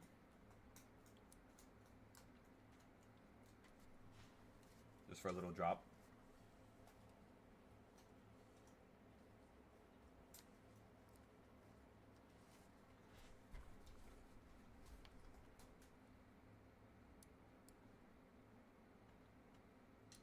Order filled.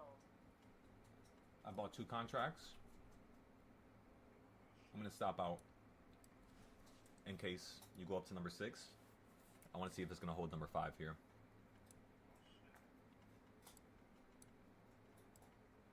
Your stop loss is going to be at just $40.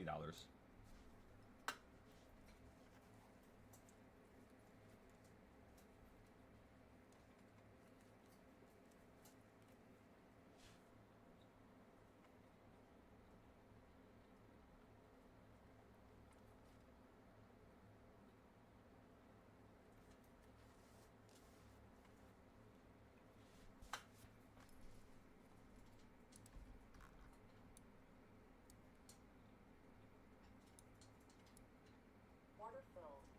Sold for a nice profit right there.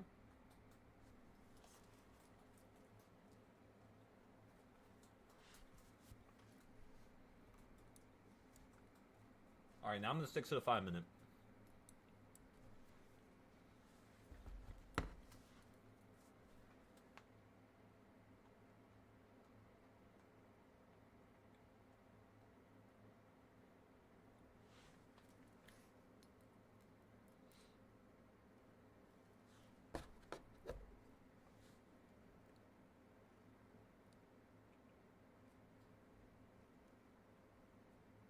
Oh, I was about to say, where did it go?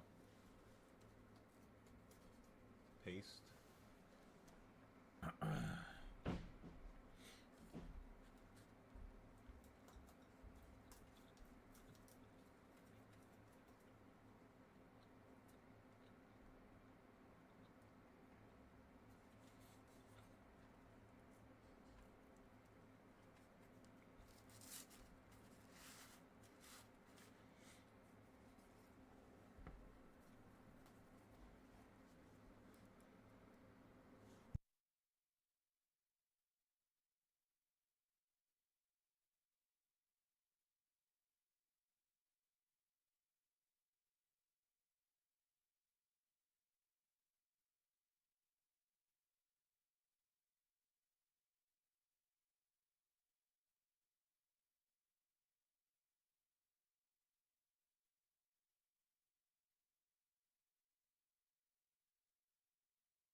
All right, everybody. So remember, we got into a position for the future. We're thinking the market wants to run up to this middle point. We were correct. We were right about it. The next thing I want to see happen here is a simple little drop from somewhere around this area here. I'm looking at MES.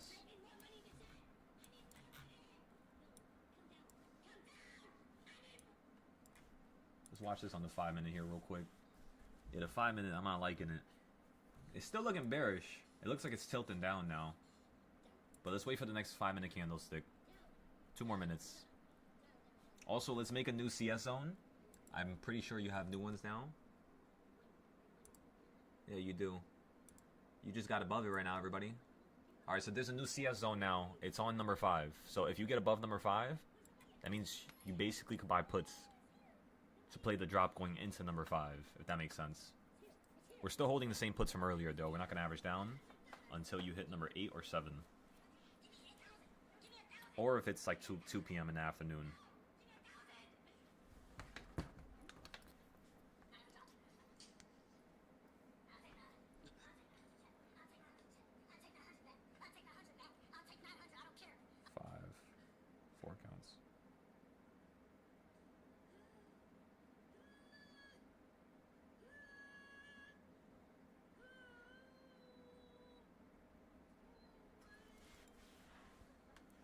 Okay, so on the futures, let me see something.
Still waiting for the puts, everybody.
I went short here on the futures at the middle of that CS zone right there, right beneath number 5. Right now we're already up $12.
Just give me 1 second, everybody. I'm fixing up the Patreon right now.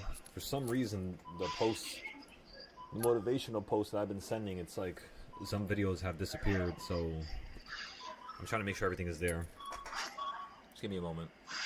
In terms of more trades, we're just trading futures in the background while we wait for the options trade.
All right, ladies and gentlemen.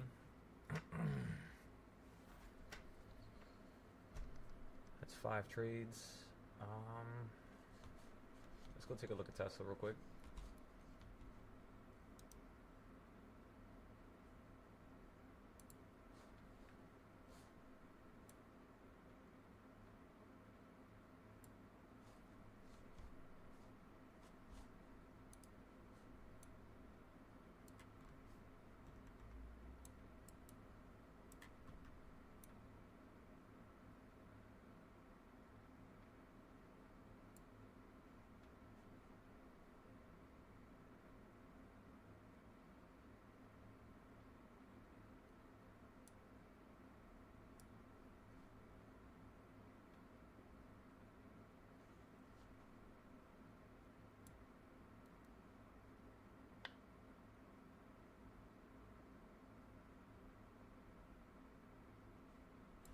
Because think about it, everybody. You hit the midpoint now. So technically, now you could fall right back down to 682. So if you get below 684.70, you're falling down to 682. Basically.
Okay, so let's see.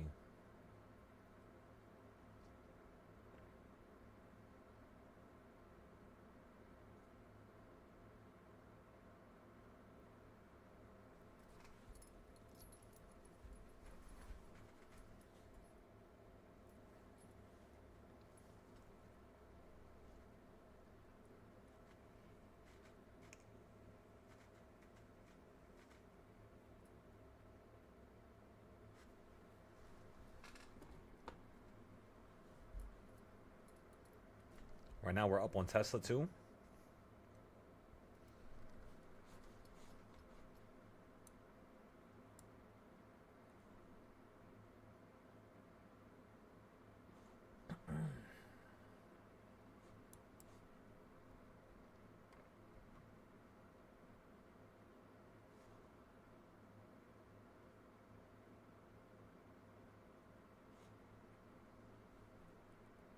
I think that it is going to there. Not for this candle. This candle.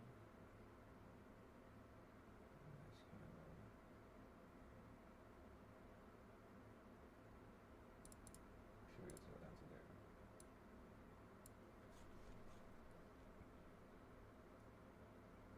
Because right now you're above number 4, you're below that CS zone after you fell from the top of it once again. So if you hold and get into the CS zone, you're just going to run to the midpoint, especially after you hit the top of that one. But if you get below number 4, you're just going to slam out the sky again. Because remember, this could still go up higher. Gold is gapping up now.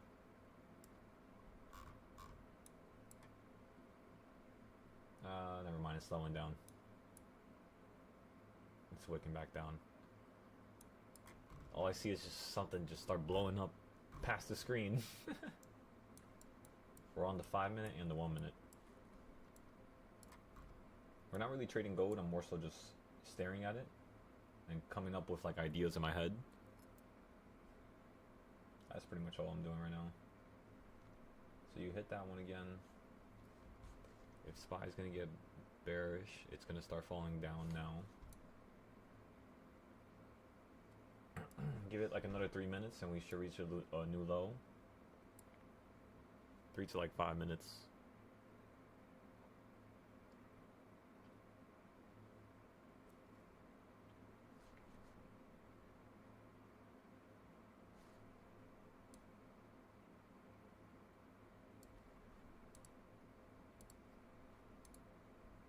That's the thing, you wicked on that perfectly. You do not need a hold anywhere around here. So if SPY wants to really fall, again, you don't really need a hold anywhere around here. You're just going to go through it. If it holds, it could possibly mean, yes, you're going to go to number 7 or 8 on the reversal points. It's kind of like late now, though, so we'll see. It's already 2 p.m. 5 more minutes. So far, 155 is the low, right? You can say 150, actually. The last candle. Yeah, 150.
You hit the green EMA,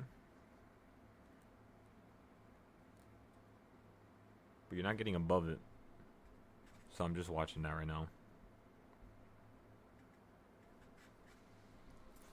Alright, so I think I fixed these. Actually, wait, let me go to my drafts now. Yes, I only have 9. January, that's 2025, 2025. Yeah, so literally all those posts are now gone for some reason. Unless it's there, but it's like, let me see.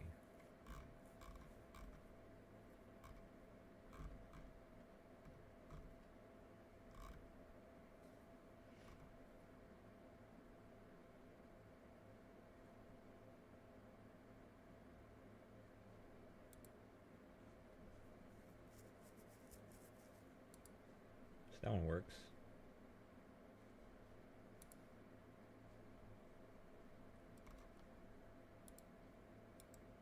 Apply. See, there's 44 things here.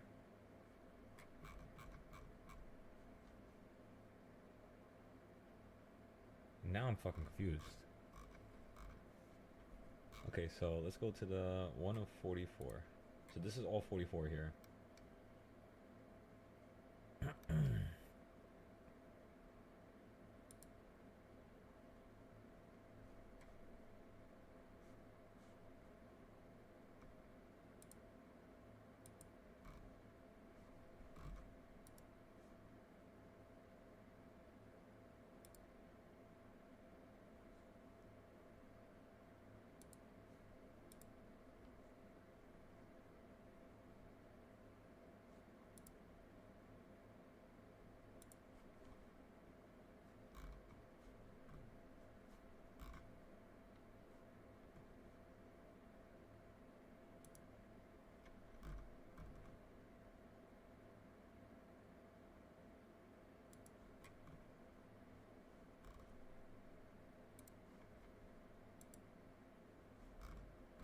Which filters do I have? Oh, 1, 2, 3. Okay. Oh, no wonder that's why I did that.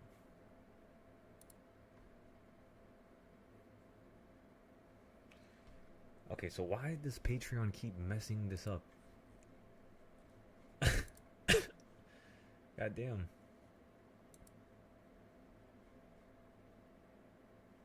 Okay, so how can I count backwards here? Let me see, maybe I need some more screen space. Let's go over here to the screen. Does it show me anything? Filter, library.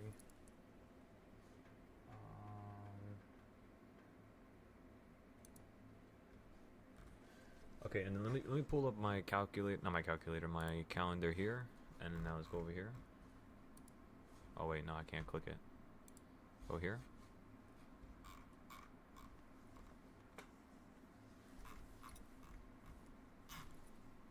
Wait, these are all videos though. No. Filters, I need to add a filter to this. Filter.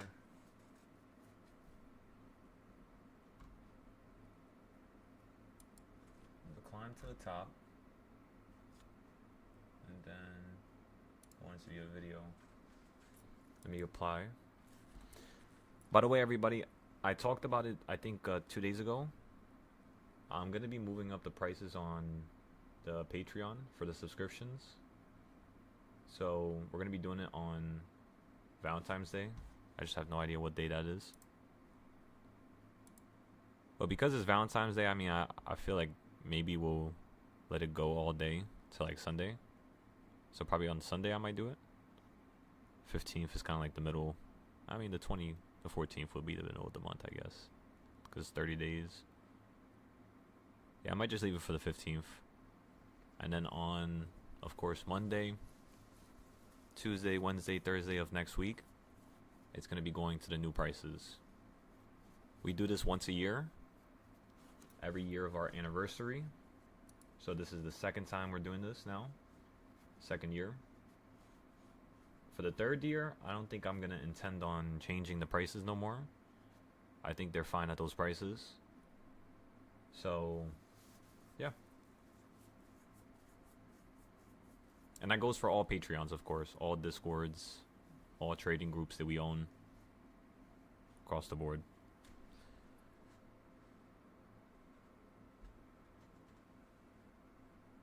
Who the hell called me? At 6 a.m. I just noticed I got a call at 6 a.m. 6 a.m. and 4 a.m. Did any of you guys call me? If you guys call me, make sure you text me, so I know it's you.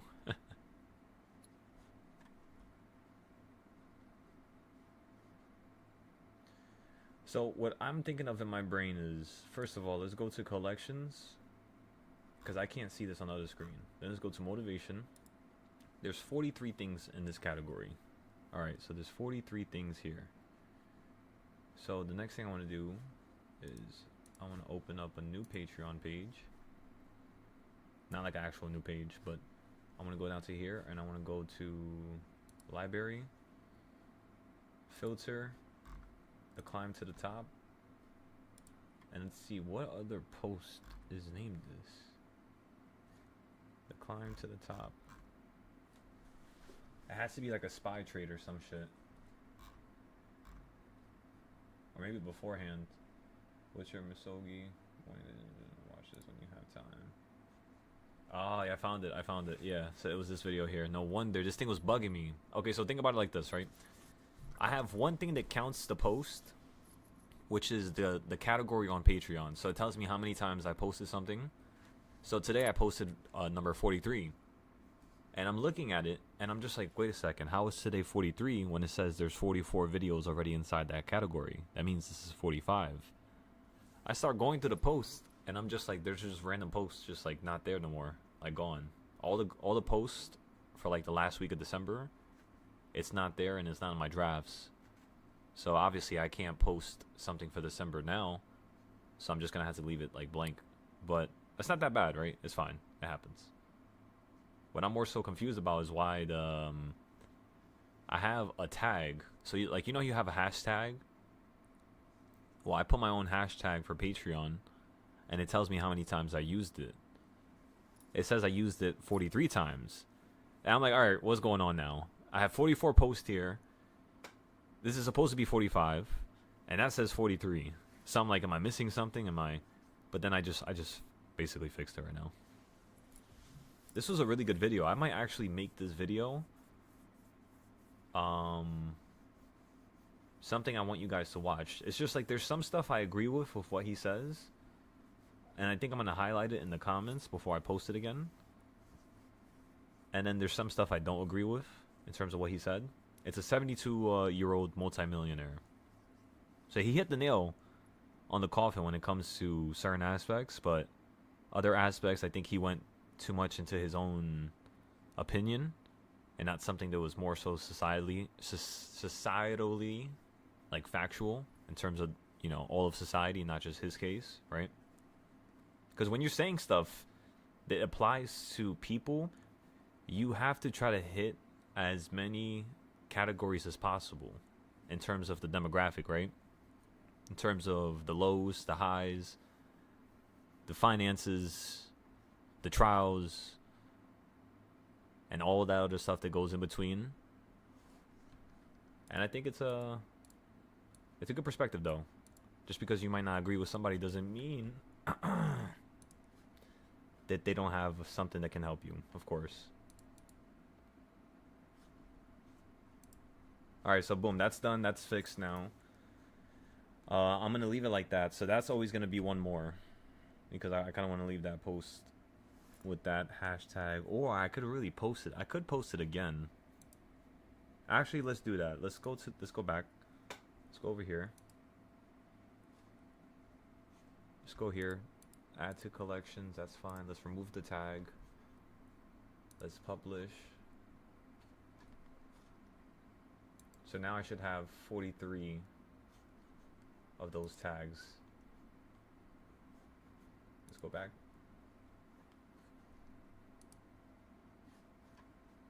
Filter. There you go. Scroll down. 43, perfect. And now if I go over here, in this collection, 43 posts, perfect, including today's video. Alright, so we're back on track with this. We're on number 42, actually. Oh, wait a second. Oh, wait a second. This is my next problem. Fuck. Give me 1 second. Somehow there's a number missing, I think.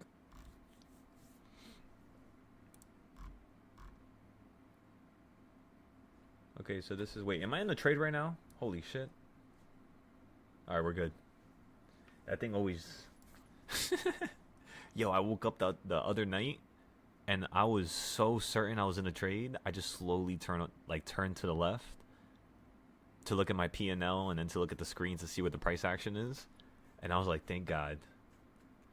Okay, so this is 1, 2, 3, 4, 5, 6, 7, 8, 9, 10, 11, 12, 13, 14, 15, 16, 17, 18, 19, 20, 21, 22, 23. 23 is missing. What the fuck is 23? 23 is gone.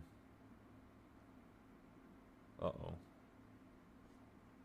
So wait, let me click this video then.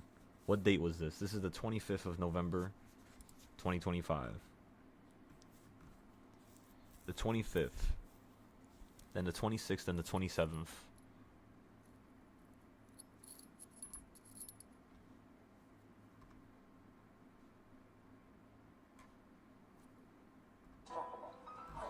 Holy, that just scared the shit out of me. Okay, so this is the 26th. So for some reason, the post on the 26th is no longer there. I wonder what happened. Maybe I skipped a day by an accident? I can't fix that now, but I'm gonna have to fix these numbers. But then, like, the fact that I listed all the numbers afterwards just bugs me out. That just tells me that... Because when I did these videos, I did them all in one day. So, like, in one day I was sitting for, like, 8 hours straight, just scheduling posts for, like, the next 3 months. And then, yeah, so I'm so confused, but... Yeah, it could have been a mistake I made. It usually is obviously something I did. If we're being honest here. Alright, so let's go back. Damn, so I have to fix all these videos. So give me 1 second, everybody. So that's 21, 22. Let me change this one. Let me edit this. This is 23. Press publish.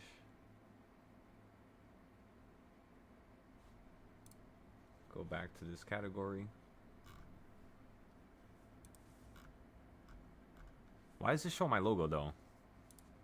For 24. Silo removed the video. I didn't remove the video. So I gotta fix this. What difference would one more possibly make? I actually know what video that is. Let me fix it through my phone, because I have the video there. And then I'm gonna go through my phone and list which ones I actually used, because I have a playlist. Like on my actual phone, I've saved. Like right now, I have like 52,000 pictures and videos on my phone. And I have a category for motivation. How much do I have? Let me see. I'll tell you right now. On the motivation category, I have 300 videos saved like personally to my phone.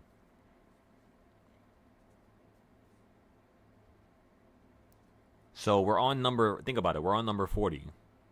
42, 41, whichever it is. We'll figure it out in a second here. But I have 300 videos that I could send. So how much days is that? Because there's 250 trading days in a year, give or take. There's 365 days in a year, but 250 is like the actual days without the holidays and stuff like that, as well as not including weekends. So 250, I would probably be able to post all these videos for the next year. So we're gonna have to find some time, because honestly, during the night, I rather trade and not have to deal with this stuff. So after this trade is done, because this shit is taking forever, it looks like you might actually go above the midpoint. So we've been just sitting at break even all day. Every single time you fall to a new low, or like you see the low you were just at like 5-10 minutes ago, every time you fall there, it's break even, if not a little profit. So we can still get out of this no problem, you know, especially if you're still going break even. So what I want to see happen here is by 2:30, I want to see if we can reach a new high around number 6, and then we'll start to see if we can have some downside again. Maybe we'll average down if the contracts get cheap enough. But yeah, I'm not too worried about averaging down on these. This is just profit at this point.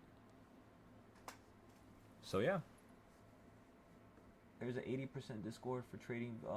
Is it reasonable to believe of the 5 subs they will offer will give you the same result?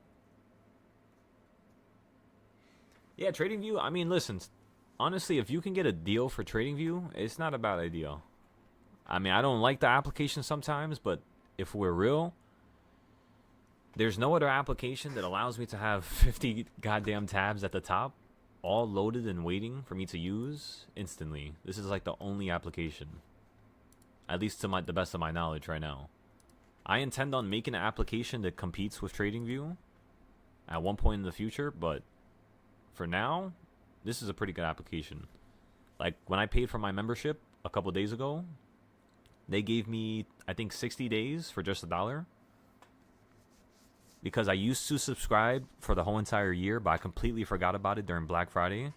I had a bunch of stuff going on at that time. So, no, yeah, I never got the damn membership for the whole year. Completely forgot about it. And that was what, around November? I think that was Black Friday. Whichever Black Friday is, I have no idea. November, October. And yeah. I could do it right now because I think they have a deal.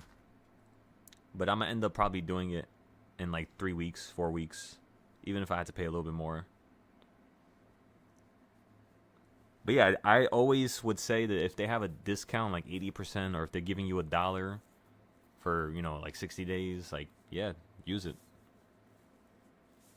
Always look at the bottom left of your screen. That's where they always show it, or your email, I think. I could be wrong, though. I don't know if they send emails for discounts. But yeah. And also, do not pay for TradingView if you have not made money yet. Of course, you can invest into yourself before something. But if you have a tendency of not going all in with something that's like new, or let's just say you get lazy quick, or you procrastinate and you know that, I'm telling you, do not waste the money right now. You're better off just waiting until, you know, you can properly just go back and forth. You could do a lot with the free chart, you know. You could have all your EMAs and the 201 EMA, or one indicator. You can have both of them combined, so it doesn't count as two. And then for the second indicator, because when you have a free account on TradingView, they only allow you to have two indicators, right? So the way you go around that is you just have indicators that group up other indicators in one. So yeah, there's ways to go around everything, you know. If you need to have a bunch of layouts, just have a bunch of Google accounts, you know, and just keep signing in and out. Like right now, I think I have 5 accounts. 4 of them are always free, and 1 of them I always usually pay once a year. Oh, it was the email for you? Yeah, I might have to start checking mine. Because I kind of want to get some paid accounts on my other accounts. Like, one of my accounts is the teaching account. Let me show you guys. Where the hell is it at? I think it's over here. And these charts were done, like, last year. Where is it? Yeah, so every single one of the charts you see here, they were all done last year. That's mainly when I used to use them. Last year and 2024. So some of them I started 2024, then I used for 2025, and then I stopped for 2026 because I don't really need it no more for teaching. But yeah, like I'll show you some of my charts real quick so you can see how insane these are. They, by the way, they all still work till now. Besides like that one right there. I like to keep the SPY one empty so that if there's ever a time where I need to look at something that's, you know, clean, not too many things on it, it kind of tells me. So look how crazy this is, everybody. So when I made these charts, the dollar was right around, let me see. Did I say when I made this? I made this January 22nd at 9 p.m. January 22nd at 9 p.m. So let's go hunt down January 22nd at 9 p.m. 2024 or 2025. January 20, somewhere in here. So I did this when it was at the top, right? When the dollar was all the way up here. And look at what I drew. I said, I'm thinking the dollar is going to go from up here, and you're going to be able to hold at these 3 locations down here. Before I even continue to talk, let's go see if that was correct. Because you don't want to just say something and then act like it's correct without zooming in. The first time you fall into this area, does it hold here and bounce up? The answer is yes. Second time, the answer is yes. Third time, the answer is yes, but it kind of, you know, it's like you would have been suffocating a little bit here. Like if you would have gotten to a Euro play here, how much did you fall? 3? April to April? You probably would have been down, in all honesty, right? Let's say you used $10,000 and you got into a call play right here, and it fell down this amount on like the Euro or SPY. Let's just say the Euro. On Euro, you would be down from 10,000 about 2 to 3,000 right here. So you would be, if you hit 5,000, they would liquidate your account. So meaning if you go down to here, they would liquidate you. So what I would tell a person is basically, if you're going to buy at this location, what did it do when it hit that circle? Did it go below it or did it stop above it? What about the one before? On both occasions, it went a little bit below the circle, then bounced up, right? So what I would have told a person is basically, next time it goes below the circle, you want to buy so you can see if it bounces up. The bottom of this circle is right here, meaning if you would have bought down here, yes, you would have had a bunch of locations to sell out for like 600-700. And let's just say then it fell down, you ran back up to here, you could have played it again maybe. You would have lost some money, you would have been down like 1,000, 1,500. Then you would have been up 1,500, you could have sold it right there. It falls down again into that area. Now you're just like, all right, now it looks like it's establishing some support here, right? You're coming from a high to a low. You're holding in that area. If you don't go lower than this low here, it's going to go up higher. And that's exactly what it does. And where does it stop at? Exactly at this other circle. So it's going from magnet point to magnet point to magnet point, back to magnet point. Then it goes back down to another magnet point. So it's pretty cool to see this. And think about it. When did this occur? April. When did I draw this? In January. It's stupid. Like, it's crazy. I never thought this was possible until I actually started doing it in 2024. That's why now I'm, like, kind of lazy, as you can tell. Because all the charts are already done. There's no need to really do anything else. I mean, we could come up with like more like new buying points now, I guess, right? For like the upside, for like up here, but like down here, it's already done. These are my main buying points because the trend it took you from down here to the sky up here. The only locations that you have this, you know, of interest is these lows and these lows. That's kind of like the most price action. So that's why it's stopping there right now. Like if I would have been more specific and added more entry points, I would have been like this. I would have put one right there, a circle right there, and then another circle right here, and then one more circle right there. That's where I would have put my circles at. The reason why is because I'm looking at the price action to the left. When I put these circles here, it has nothing to do with this price action here, which means I'm using levels from 3 years ago, now 4 years ago, I guess. That's 2022. So I'm using 4-year-old levels to then tell me what's going to happen in the future. Same thing with, you know, when we run up into the highs, because you hit this high up here, and then because you hit this high here, 1,000,000%, when I make new entry points, this is, I could literally see it right there. That's going to be one of them right there. That's where we could buy puts. And then it'll probably do something like this, I guess. It depends on what happens close to that location. You know? So, I could basically tell you what's going to happen in the future, but the thing that I can't do is tell you specifically what's going to happen. I could tell you a range of what's going to happen. The way you know the specifics is using what recently happened, like what took you into that high. And then why did you fall from that high the last time? So why you fell from the high the last time, that's one thing. The second thing is what the hell happened to cause you to run into this high in the first place. That's the second thing, I guess. Once you go through those two things, you can figure out what's going to happen in the future, which is number 3, right? So again, the only thing you could do is think of probabilities for now. And then, yeah. And remember, this is all one chart. Look what happens when I show you my VIX chart, which is a whole entirely different thing. That's what I'm telling you guys. Like, I literally did every single chart that one would possibly want to do. The only thing I haven't done is, like, the NASDAQ. Like, all the Dow Jones stocks are done. There's only 30 of them, so it's not that much work. It takes me, just to do one of these charts here, it takes me about 30 minutes. So to put all these entry points, because there's King's Point, then there's your regular fractions, then there's your horizontal stuff, your wedges, then there's the stuff for the future, of course. Like this chart right here is gonna work till, it says it right there. It's gonna work. It works from 1990 all the way to 2040. So we have like another 14 years. So I don't have to update this for like 13, 14 years. So yeah, that's basically the cool part. Now, this is where I went a little crazy. Imagine, remember how I told you guys that in order for me to do this chart, it takes 30 minutes? I did it on every time frame for the Dow. So I did it like 5 times. It's like a bunch of Russian dolls inside of each other. And I did this all in January of 2025. So now it's been over a year. A year and a half. Or not a year and a half. A year and 1 month. This chart is going to be stupid. It's going to work because the Dow existed since the 1800s. This chart, I believe it's going to work until... I mean, look, you can't even see it no more. And I'm on the monthly chart. It's probably going to work till like 2150. Long after I die. Unless I somehow find a way to live longer. So this is gonna exist for long after I die. That's the cool part.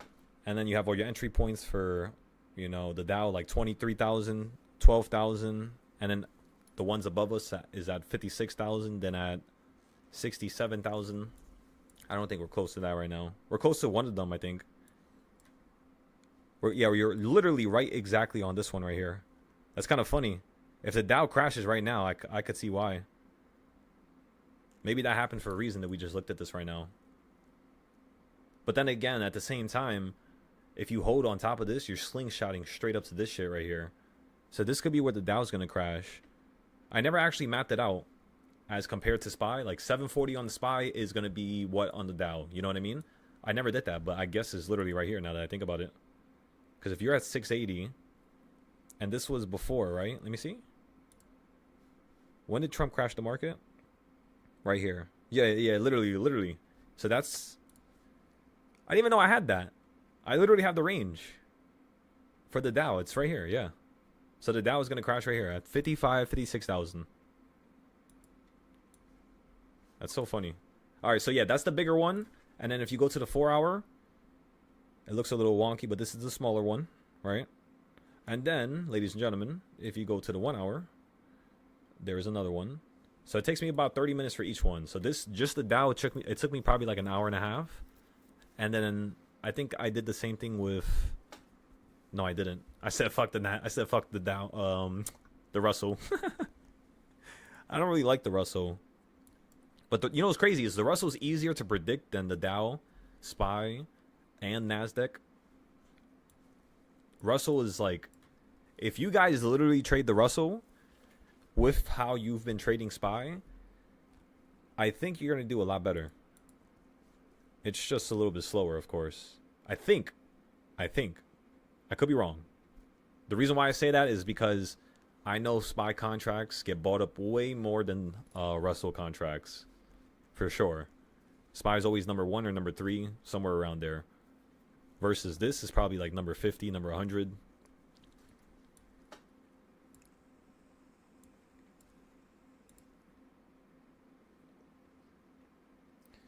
You're not even that high. You're not even that much higher from December. That's crazy. So when the whole market crashed, that was right here. I guess you're doubled that range. So what would be double the range, right? That would be 286. So Russell's going to crash around 280.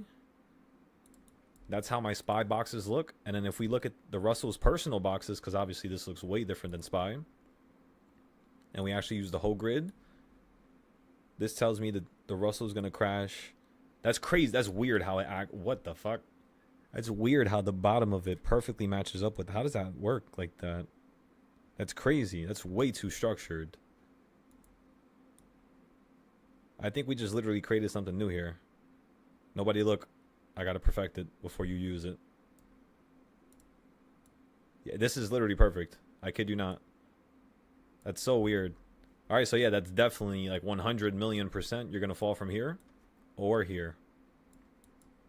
So what I would do here is I would get like 3 to 6 month contracts.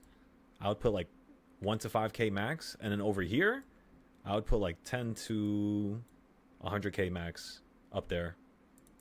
And the drop that you're looking for is a drop straight down to the top of this box, which is a drop straight down to here. But don't be a fucking lunatic, of course. If you have a crazy amount of money up here, the way you're going to put your money into this market is not just putting 10,000 into one play. The way you have to buy options is like this. You buy one strike price for here. Then you buy one strike price for here. Then you buy one strike price for here. Then you buy one strike price for here. Then you buy one strike price for here. Each one you buy is a further strike and further expiration. Further strike, further expiration. Further strike, further expiration. Further strike, further expiration. As they get closer, you spend more money. So as you get further, you spend less money. Why? Because you want to be able to pay for all these contracts that you bought up here. Because you're going to buy all of them. Usually I buy all. I'm not going to lie to ya. Sometimes I buy like half of them at the same time. Or like I'll buy like 80% the same time.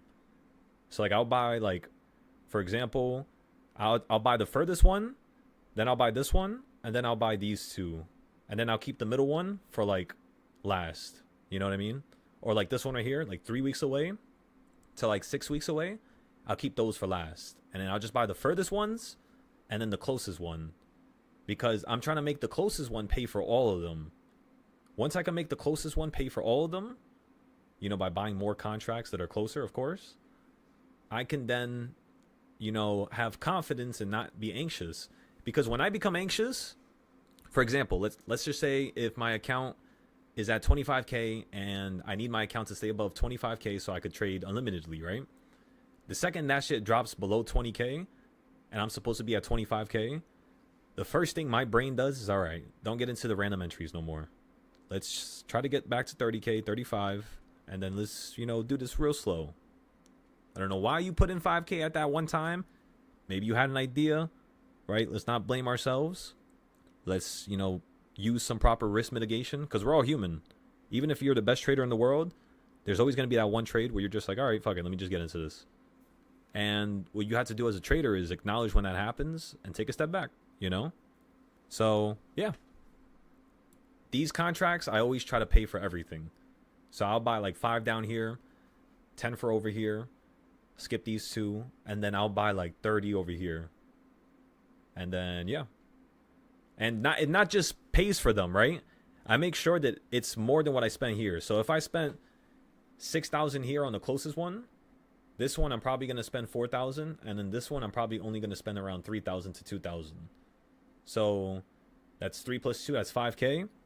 So using this 6K, I need to make at least basically 6 to 10K. Like that's my goal. 6 to 10,000. So again, using 6,000, I would try to make 6 to 10K. It might not happen one shot, but like let's just say if I buy into the option like right here, right? Or like let's just say I buy it up here and then you fall down to it, which is what I'm referring to, is buying up here and then you fall down to this location. What I would basically do is just sell it. If it's up 30%, 50, 60, 100%, whatever it is, I'm just going to sell it. And then when you fall down to here, I would be looking for you to do something like this here.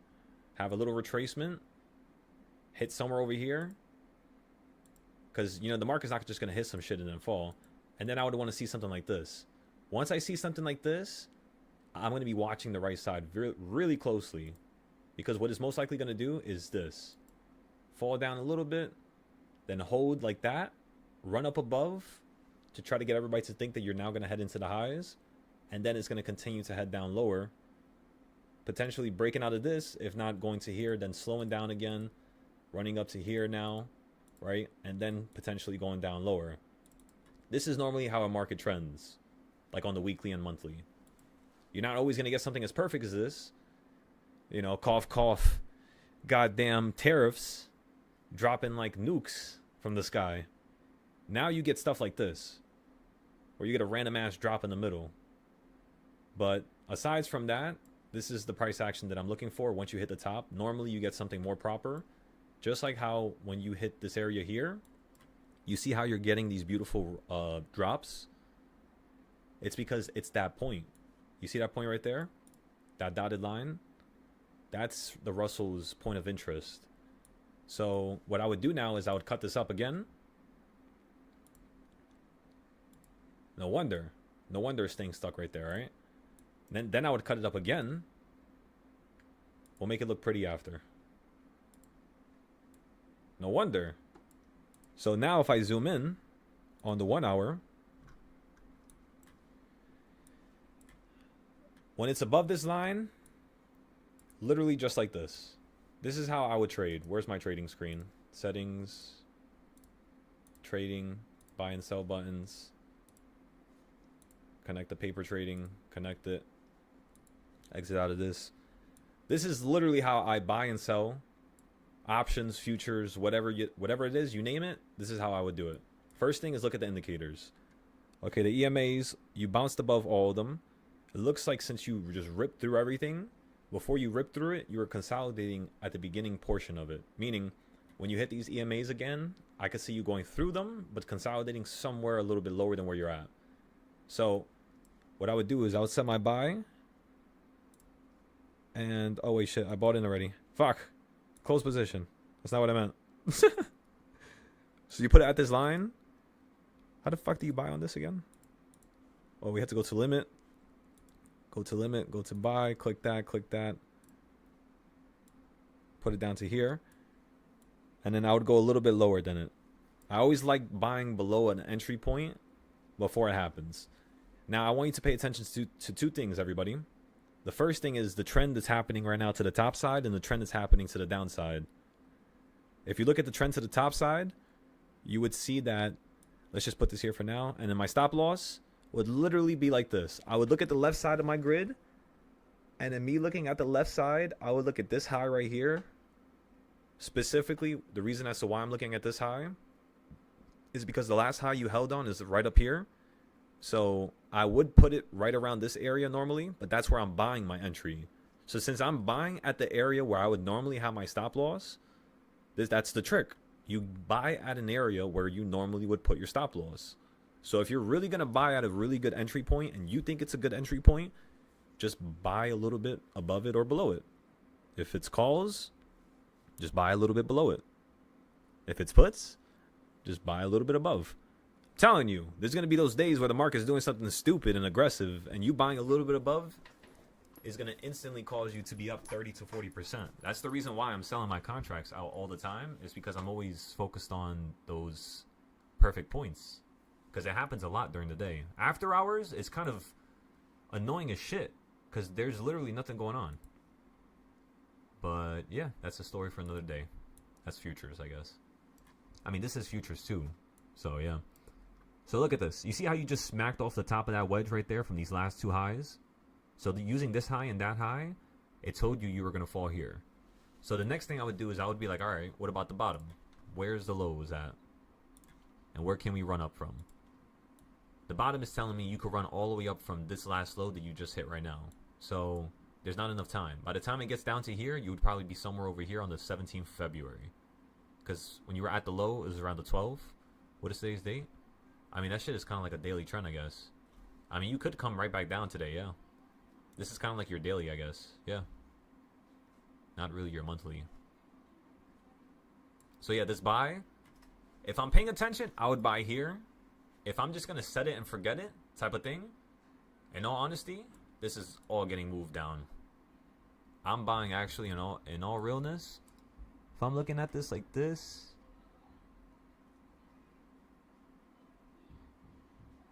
if I'm looking at it like this from the last couple of days, actually, you know what? Watch this. I can tell you right now.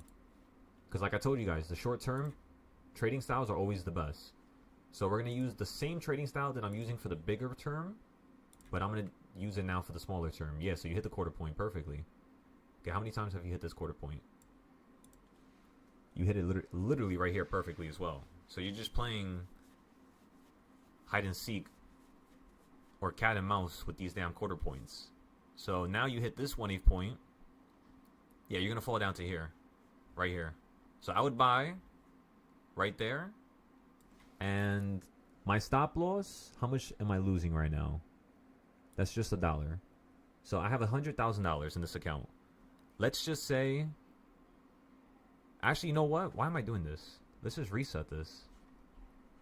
We could just literally give ourselves... How the hell do you reset? Reset. I'm going to give myself $1,000, right? I can't see the numbers. But then again, this is SPY, so I'm going to have to actually buy the whole shit. So... I'm going to give myself 10K. I think that's good enough. Because with options, it's easier to use like $100 and less. But with actual stocks, because this is what we're buying right now, like the actual ticker, it's a little bit more costly, if that makes sense. So, yeah. Alright, so anyways, let's go back into this quarter point. You hit this 1/8 point. So again, because I'm watching this, what I would say is down here, this is the point where you would want to buy. And if you're confused as to what the hell I'm talking about, let me show you this real quick. I'm going to extend the boxes out. So I'm using this area right there. You see how it perfectly hit the midpoint and is falling from it? What that tells me is when you were down here, you were hitting the quarter point and then you ran up correctly. Correct, everybody? So when you hit the midpoint, did you fall down to this quarter point? The answer is no. Right, if I zoom in. Let me fix all this shit real quick. There's too much colors around here. Let's go ahead and drop this to the left. We'll put this there. Just remind me that I did this, everybody, because these are the important levels that we're looking for. Actually, holy shit, wait. It's fine. It's fine. We're looking at the small term stuff first, and then we'll make it nice. Once this looks good, we'll add the bigger term stuff. Alright, so this has to be extended to the right. This has to be extended to here, because I want you to be able to see the midpoint. That has to be here. And then the midpoint should be moved to the left over here. Alright, perfect, everybody. Alright, so now you can understand what's going on. So when you fell to the bottom of this midpoint, because this is the midpoint right here, what happened? You fell straight down to the quarter point. Okay, so the next thing my brain is thinking about is, all right, you fell straight to the quarter point when you fell from the midpoint, which is exactly what you just did over here. When you hit the quarter point, you ran straight into the 1/8 point, and then you fell below it.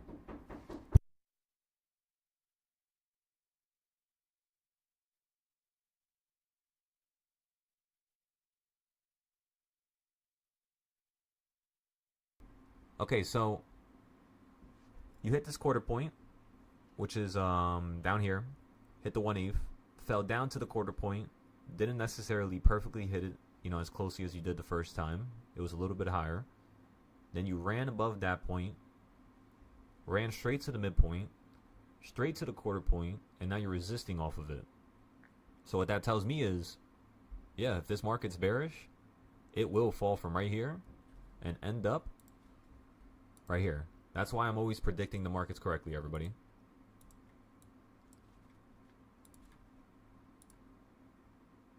Just like that. That's pretty much it. I wouldn't buy puts here, though. That's too late. If you're not in the puts already, you might as well not buy it. Or wait for it to like go up here, like close to the top. Then you could buy it. Or if it goes a little bit above. Because then if it goes like right here and you run up higher, like where are you going to stop out? If I buy a put right here, give me 1 second. If I buy a put right there around that little circle I just drew, what I would do is I would have to stop out right around here. Because I know the market likes to hold around these areas and then drop. So yeah, that's dangerous, you know what I mean? So if I'm not getting at the perfect point, which is like right here on this line, where I can then have a stop loss right here, you know what I mean? We're super close. There's no point for you to get into an entry down here where you're going to have a further stop. Because you're still not at an area where it's telling you, hey, I might be tilting downwards yet. It still has some room to play with to the top. So you have to be careful with entries like this. So like a trade like this off of this location, I would only put like $50 to like $1,000 maybe. On this location, like the middle point, or like this location, the quarter points, yeah, you could put like 2,000 to 5K. That's why yesterday we went so heavy in the morning with the puts, because you were at that nice location. Even though you guys see how I did not have this chart done at all, I 100% think that if we use the SPY chart and merge it with this, it's going to work just like how it did in 2025 and 4. So in 2025 and 4, if there was a chart that the Russell told me, like with a certain high, usually the SPY chart is not that far off in terms of the midpoints, in terms of the quarter points. They all usually match up. It's the scariest thing. How do I know this? Welcome to my lab. Let me show you something. Come with me for a second. Let's go look at randomly Apple. Don't ask me why I did so much work for Apple. I don't even like Apple like that, but I just wanted to have this chart done because I know a lot of people invest into Apple, so I wanted to have something that they could use. Okay, so when the market fell out the sky, I made these charts right over here, which was in January of 2025. What the hell is that at? So January of 2025, that's where I made these charts. The market then fell out the sky perfectly to my buying point. So first, just like how we did with the Dow chart, did all my buying points work? Let's go see. So the furthest one, it worked. The next one, you bounced up above it, held on it perfectly, works. The next one, you went straight through it, ran above it, fell down into it, and consolidated on it. So it worked for a little bit, but not for the entry that I would have wanted. However, it kind of makes sense because if you look at these lows here, when you ran up, it was different from how it looked down here. Meaning you might not get that same trend, but you did get something very similar to the consolidation right here after this massive run up. You did get something similar over here. And at the time we were playing calls on SPY in April 7th, April 8th, because that's when it bottomed off at 480. So SPY's 480 is Apple's 160. You then ran from that point straight back to that white area right there, which, what does that stand for? The midpoint. So do you see how Apple, when you fell out the sky in February, ran from the bottom of 170 straight to the purple line, which was the midpoint of 212? You want to see something scary? Let's just go on NVIDIA. Let's see if NVIDIA does the same thing. Remember, April of 2025. April of 2025. Where is it? Okay, so first let's find the midpoint. Midpoint's right here. 1/2 point. You all can see it. The bottom point is right down here. My buying points is right up here. So you did go through it a little bit more aggressively.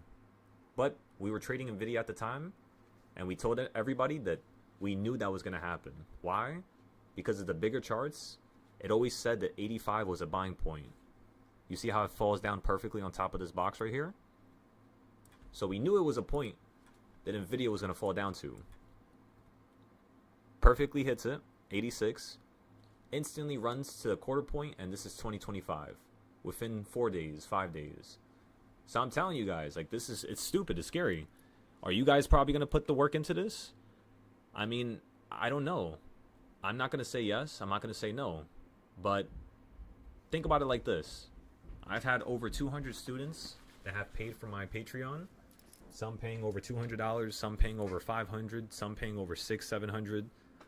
And out of all those students, 200 students, there's only been about 15 to 20 that have actually done this right here. At least a portion of it. With probably only 2 of them to 3 of them, culinary, Danny, and maybe one more student that I'm not remembering right now.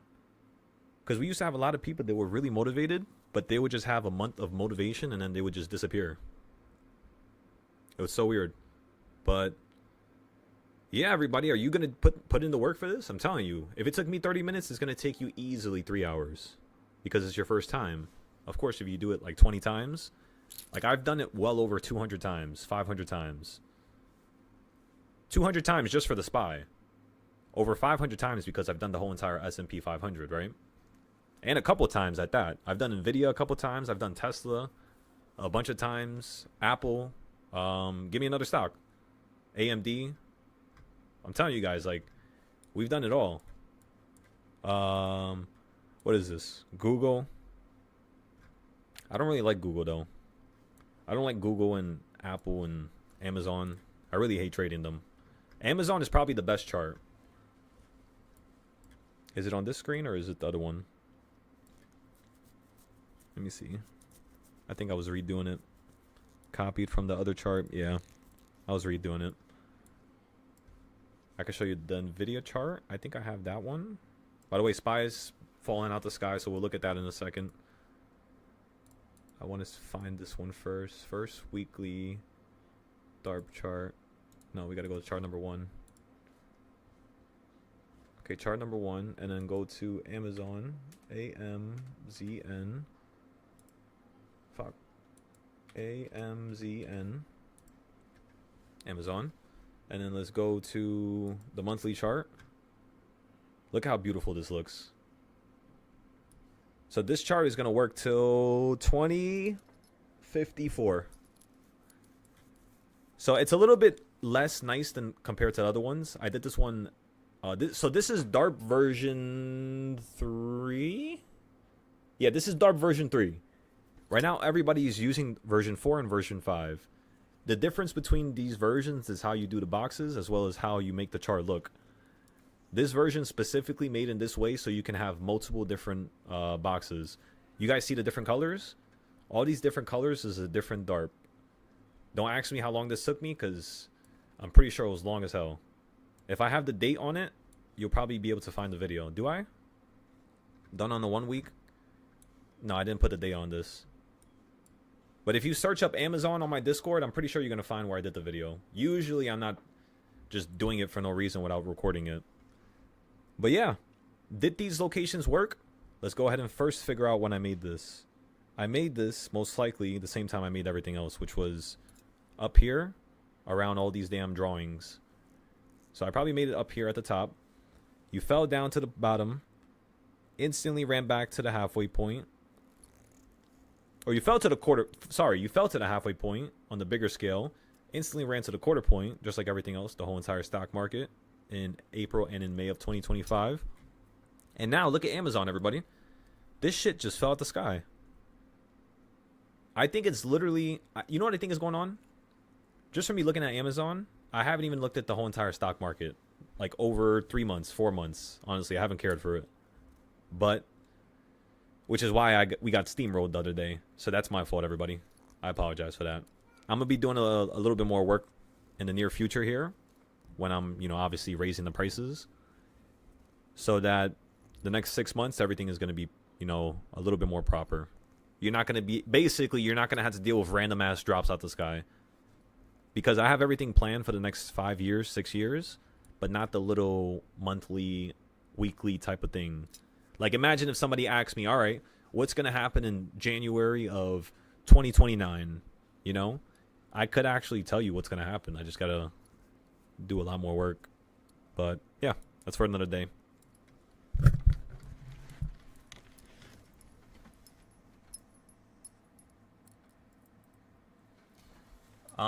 What's going on, Doug? Doug, weren't you a part of the Discord? I think you were a part of the Discord, I might be incorrect. I forgot. So many students, bro. You said I wanted to thank you for the 0 DTE spy call from earlier. You said I know my shit. I appreciate that, brother. No, yeah, honestly, it's just been I've had no motivation. Honestly. I've had no motivation, and it's kind of funny because my motivation has been, like, truly from the bottom of my heart. I'm going to say this out loud, regardless of how it sounds. I need some PR training. But when I have less money, I start to be more motivated. When I have more money, I'm less motivated. So the amount of money I made in the last 2 months has been so fucking ridiculous. Imagine, I've done options trading for 6 years, and I've traded well over $1 million. You could say 1.6, not saying made, IRS, I'm not saying made, but I'm saying traded in terms of back and forth, in terms of up and down. Probably, like, you could say in total, like 2.2 to like 3 million in total. Maybe a little bit less than that, like around 1.6 to like 3 million, somewhere around there. Because 2024, we weren't really trading that much. I was more so teaching and trying to establish the Discord and structure, and it's a lot, it's so many categories. You have TradingView, you have Webull. I had to write about Robinhood for the people that trade Robinhood. I had to write about Charles Schwab for the people who trade that, Fidelity, E-Trade, Tasty Trade. It's so ridiculous.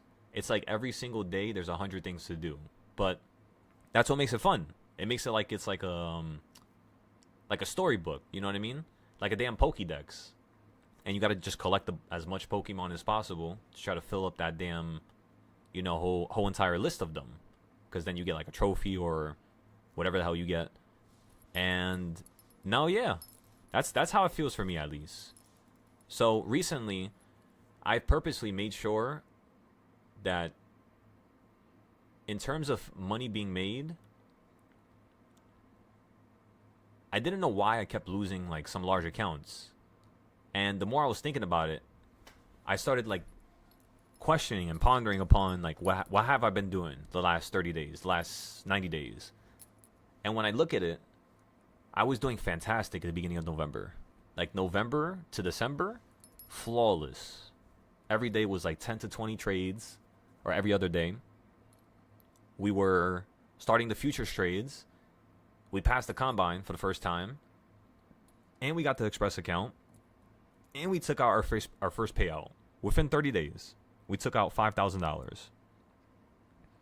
The next payout came like a couple days later, another 5K. A couple days later, another 5K. A couple days later, another 5K. I don't know if you guys know this, but my Patreon only pays a little bit under $2,000 max.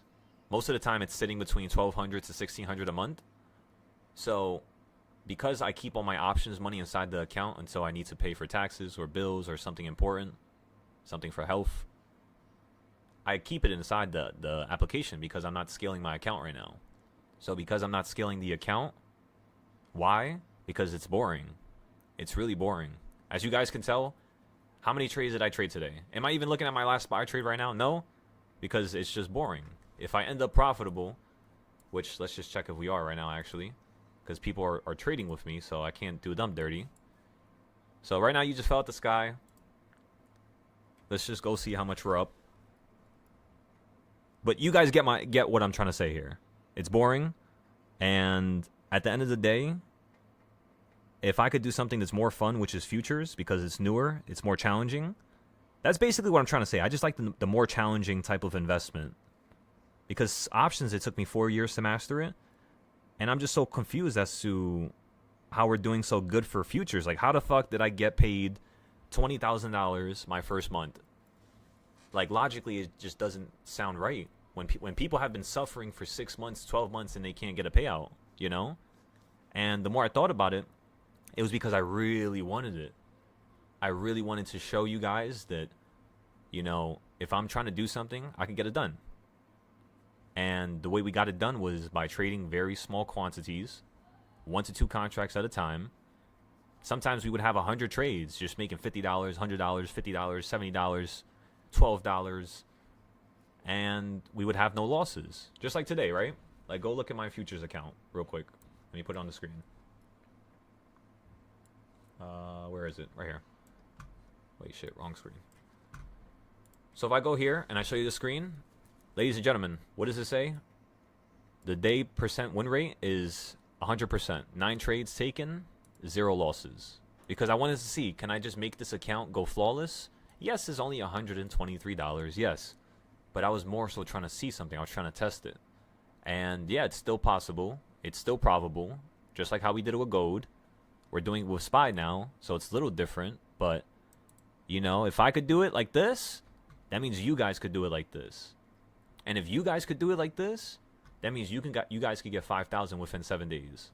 If you can get 5,000 within 7 days, just like the plan I talked about yesterday, the next thing you could do, I'm sure you already understand, is you could take 1,000, put it into options. You could take 1,000, put it into futures.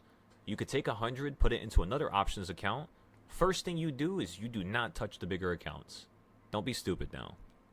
Just because you have 10 trades in a row and you have no losses, who do you think you are?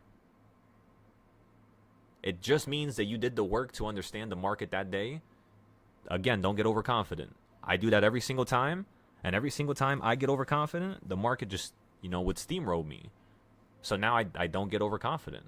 It's either my charts are telling me that I could buy and I could sell, or I'm waiting. And yes, that shit is annoying. Sometimes I'm waiting for 3, 4, 6 hours, sometimes a day, 2 days, 3 days. For the SPY options, it's even more annoying. I had to wait like 5, 10, 20 days now because you're doing these big ass trends. So yeah, it's like I'm making less, but that's why we're putting more money down in each trade, because I already know that we're going to start making less until we hit these, you know, major points. That's why I'm going to be scared to trade futures at. Like $740 on the SPY, unless I have $500,000 in one of these futures applications, I will not be trading at all. When we hit 740, the only reason why I'm trading the 680s is because I want to learn it, you know?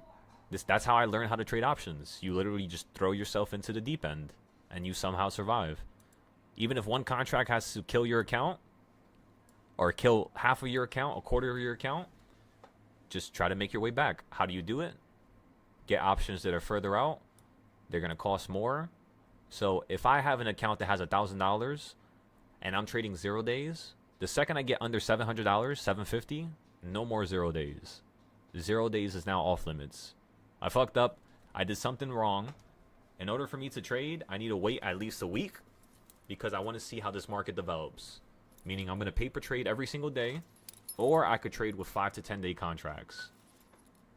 And, you know, when I would keep doing that to myself, there would be some weeks where, you know, I would be like, fuck it. I'm throwing in the whole $1,000. I'm not going to listen to myself. Down 600, down 500, down to, you know, 1,000, lost everything. Alright, what is happening right now? Alright, give me 1 second. It's 3 o'clock. I'm up $1,300, 61%. I'm going to sell it here. That's way more profit than I want. So now we're up 5,700. We're up $5,700, everybody. 60% we sold it for right there. $5,700. Excellent. That's half of my goal for today, but that's still excellent. I love that number. Anything over 5K is kind of like crazy. You know what I mean? Because there's 20 days in a month. 20 days times 5,000. Because I'm at 5,700. But let's just say the next trade I take, I lose 1,000. So I have like $700 of a buffer. So that's why I'm saying only 5,000. But yeah, 5,000 times 4. I mean, yeah, that's 20,000 in a month. 20,000 is like the perfect number. Because with 20K, you could still pay off all your bills. You could still spend whatever money you want. And you could eat as much as you want. My skinny ass. I barely eat, but yeah. With 20K, you could basically do anything you want, really. You can get a crazy car, right? Save 10K 1 month. The next month, save another 10K. Put 20K down on something that's 40K. Finance it with the rest of the money. If not, put it under your life insurance and then use that life insurance policy to take out a loan, since loans are non-taxable events, and then use that loan to then buy the car. There's various ways of doing this, everybody. It's just you gotta want it. You gotta want it and plan for it. And all this stuff is written in the Discord, by the way. That's also one of the reasons why I'm raising the price, is because normally if you had to scour the internet, all this stuff is free. That's the first thing. That's the first thing I'm going to say. So if you really put the time into it, all the stuff that I have on the Discord, it is free. It is on the internet. It's going to take you some time to, go through it. But if you want to skip that, yeah, on the Discord, there's probably at least... Before I even say it, what would you guys say the Discord's worth? Whoever's in the voice chat, the students. What would you say? Like a yearly thing? Or if you had to pay lifetime for this Discord... What would you guys say? Considering, let's just say today we make 5,000, but then every other day throughout the month we only make 1,000. Don't use today as, a day to be like, all right, he makes 5,000 every day. Because no, that's not the case. Some days we sometimes make 1,500. Sometimes we only make 800. Sometimes 2,000. It varies. But what would you price the Discord in terms of the trades, in terms of the information, in terms of everything?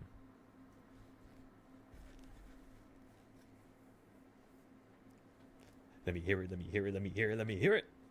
This is actually going to be interesting because I would want to, any company, you would want to increase just how people look at it. Like the probability. Like, for example, Tesla. When Tesla first made the electric cars, you had the idea that they were going to make the energy business, and all the investors were looking at Tesla and they were just like, all right, every quarter after quarter, they're delivering more cars, they're delivering more energy systems. It's kind of like, this company's a good company, They're paying their workers beautifully. They have some of the best workers in the world. It's like an all around, this is what's up type of situation. And that's kind of what I want to make. Besides all the lawsuits. But you guys know what I mean. I'm trying to just create a proper environment for you guys, as well as whoever joins for the future. I think is everybody sleeping? Where's everybody at? The hell's going on over there?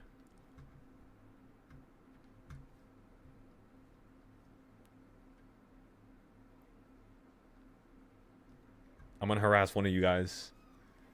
Coinaries first.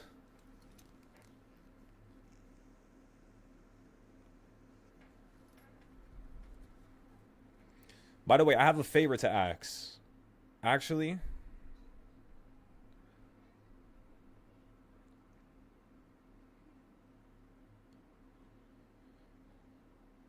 you should be good, but I have a favor to ask you guys.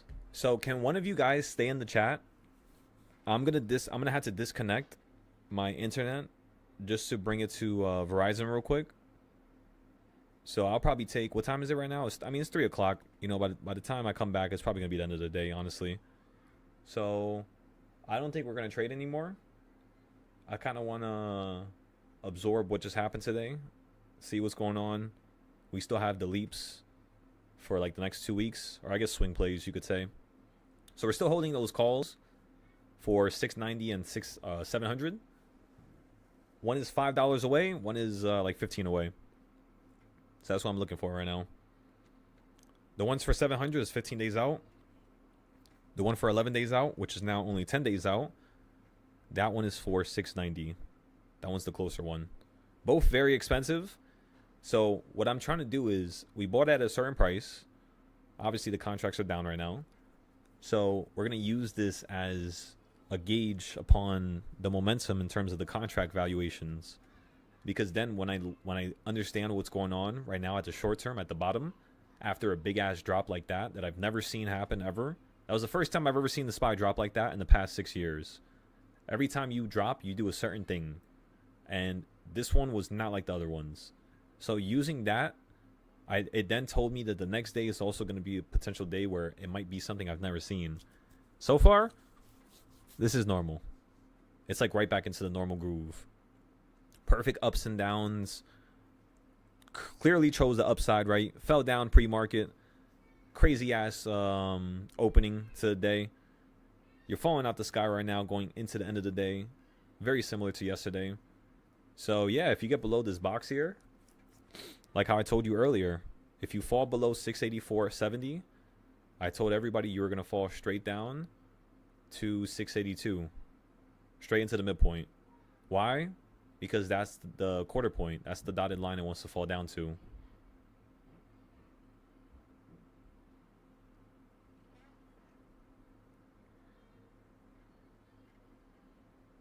I appreciate that. Thank you, Strikes. You know, like I said before, I appreciate you guys always showing up to the chat. And you guys just be smashing it out the park all the time. It's awesome to see. Because a lot of you on the YouTube, you don't even have the classes and stuff. So to be able to be profitable while you're also not giving or not getting the full, you know, oomph or push from something, it's remarkable. That tells me that's a good product. And it makes me happy, you know, because it's kind of like, you know, you create something and then when people look at it and people enjoy it and they compliment you for it and it helps them, it makes you want to make that product not only better, but it makes more people, it makes me want to get that product to more people. And like, that's my problem, is because sometimes I get so lazy, because you guys saw how much work it was. I wasn't really muting my mic today so you can hear how frustrated I'd be getting when I had to send these damn trades to all these places. Like, it's so annoying. I really don't like doing that, you know. I would rather just trade, tell you guys, you know, this is a good buy, back and forth, chop it up here, chop it up there, or at least post it in one location and then goes everywhere. So I got to solve this issue I'm having. Because then, like, tomorrow, we got 5 trades today. I mean, not because I'm saying it out loud, I'm going to have to force myself, but tomorrow I'm going to most likely, I mean, it depends, because there's only 5 trades. 5 trades here and then 8 trades with the futures just after 9:30, not including last night. So that's 13 trades in a row, no losses. Oh, I didn't even post it, see? And I forget shit too. So it's like, yeah, it just gets annoying. All right, give me 1 second. Let me post this and then I'm going to take my internet out. If you guys could please stay in the chat just for like an hour to 30 minutes. It would be appreciated. The reason why is because I don't want to lose the streak that we have going. 8 more hours and we're going to be at 2,500 hours. We were in the Discord without stopping. 8 more hours. I'm trying to hit 10,000 hours.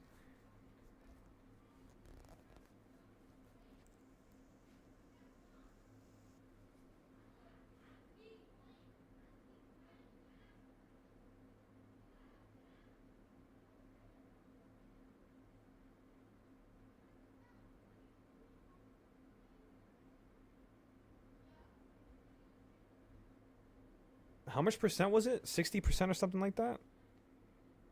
Let me check the Discord.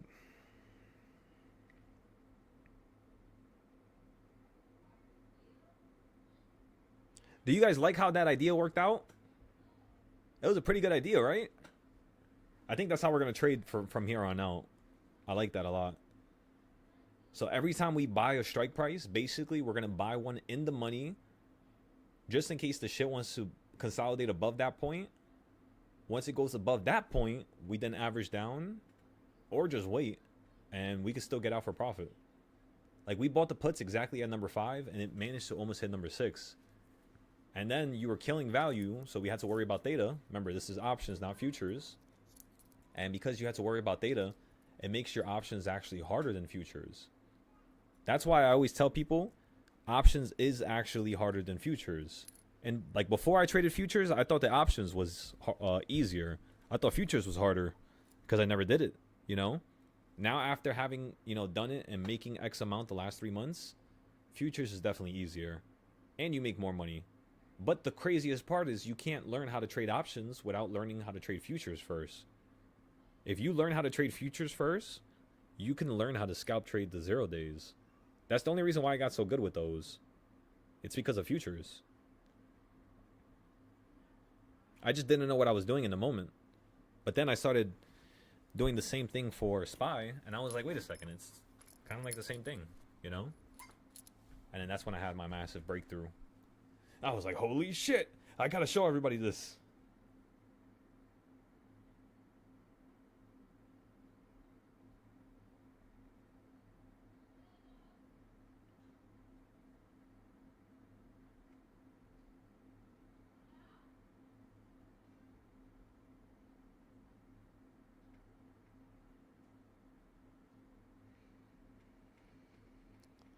Alrighty, so trade number 5, ladies and gentlemen. You gotta love to see it.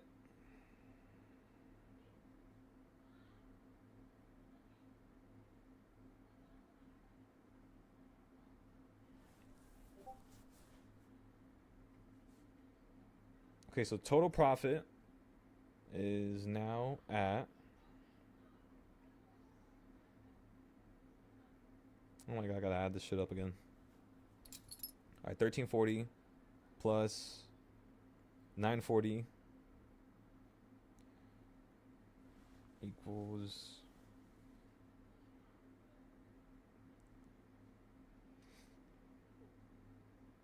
By the way, you might be like, what you're adding up?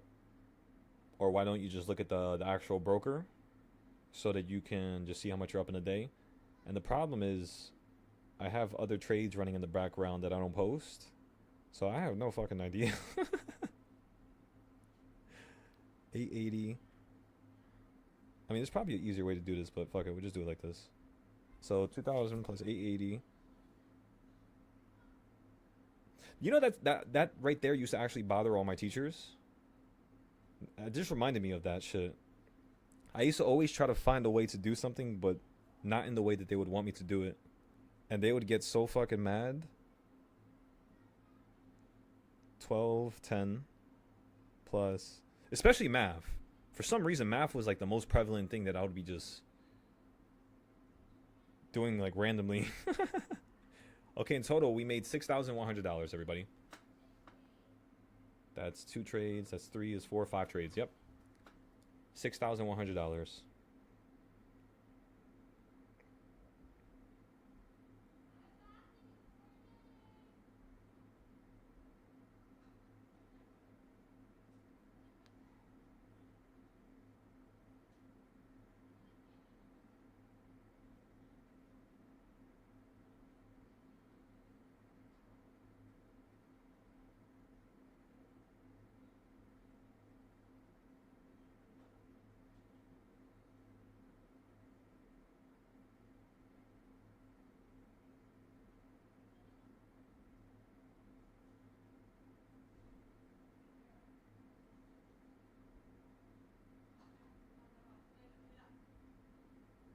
Okay.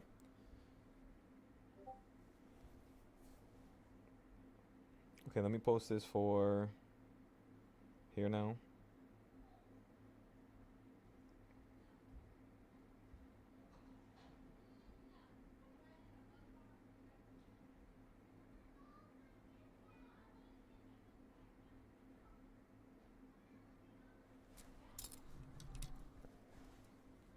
Once again, just using the reversal points. We've got puts on number 5 for a drop down to number 1. And we sold once you drop down to a level that was right above number 1, number 1.5.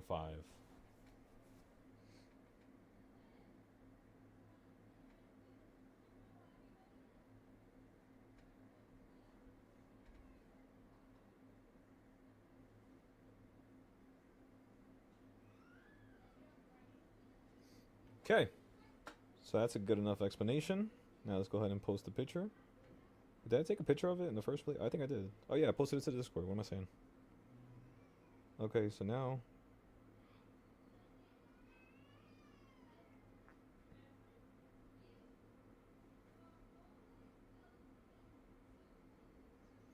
Oh, I could post that later. That's how I could have like an extra post. Okay, so let's just post this now. Let's just tell everybody that we sold it, just in case people are waiting for me. Let's post it to the Discord so you guys are good there. Oh yeah, also I gotta post it on Twitter too. So once I do all that, then I'll leave. We gotta keep ourselves stuck here till we get the work done, ladies and gentlemen. Also, I don't know if you guys noticed, but for some reason I was fucking spelling ladies with 2 D's for like 3 months. And I didn't even notice. Yeah.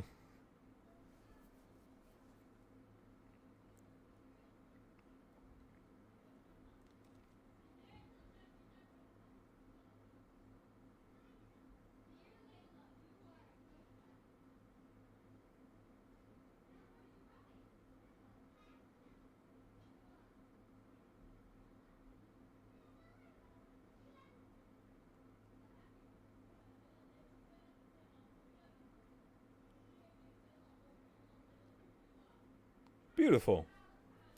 This looks really nice now. Okay. So, the only thing I have to do for Twitter is actually just post that. This is easy, actually. It's not that much. Stop saying actually. Sold. Trade. Number 5. For 60%. $1,300.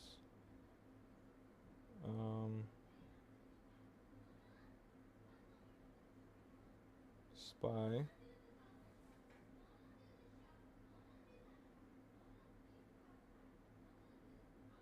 Okay. And then let's post the picture. Oop. Oop.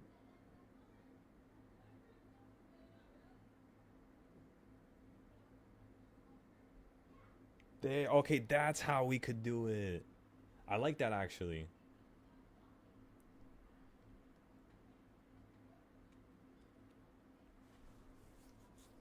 Wait, Culinary, I have a question. If you had to give this Discord a price, right? Like a one-time flat fee with all the information that it has, what would you say it is? You know better than to ask me that. No, I'm serious. I kind of want to gauge like what people think. Because I have a number.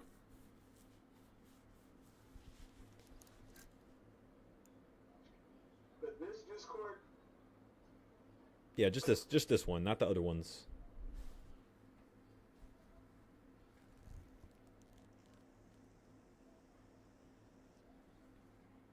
a flat fee, Yeah, period, just one time, one-time payment. $750. $750? Yeah. I like that. That's nice. It's still undervalued. No, but I'm not talking about monthly. I'm talking about like all time, like flat, One time. Flat one fee. time. I know. But like I said, regardless, it's still undervalued. That just means that there's some work to do. I know you realize what you do, and everybody in here realizes what you do. And it's like, you go above and beyond with everything. So, I appreciate that. $750 is like, they're- if they're doing what they're supposed to be doing and they're paying attention, just like today's trades, Hmm. they would have made most of that back by now. That's what I'm saying. It's like, Wait, but today was 5K profit. Are you talking about 750,000? no, $750. Oh, okay. But like today's profit was 5,000, for example. But that's my point. Yeah.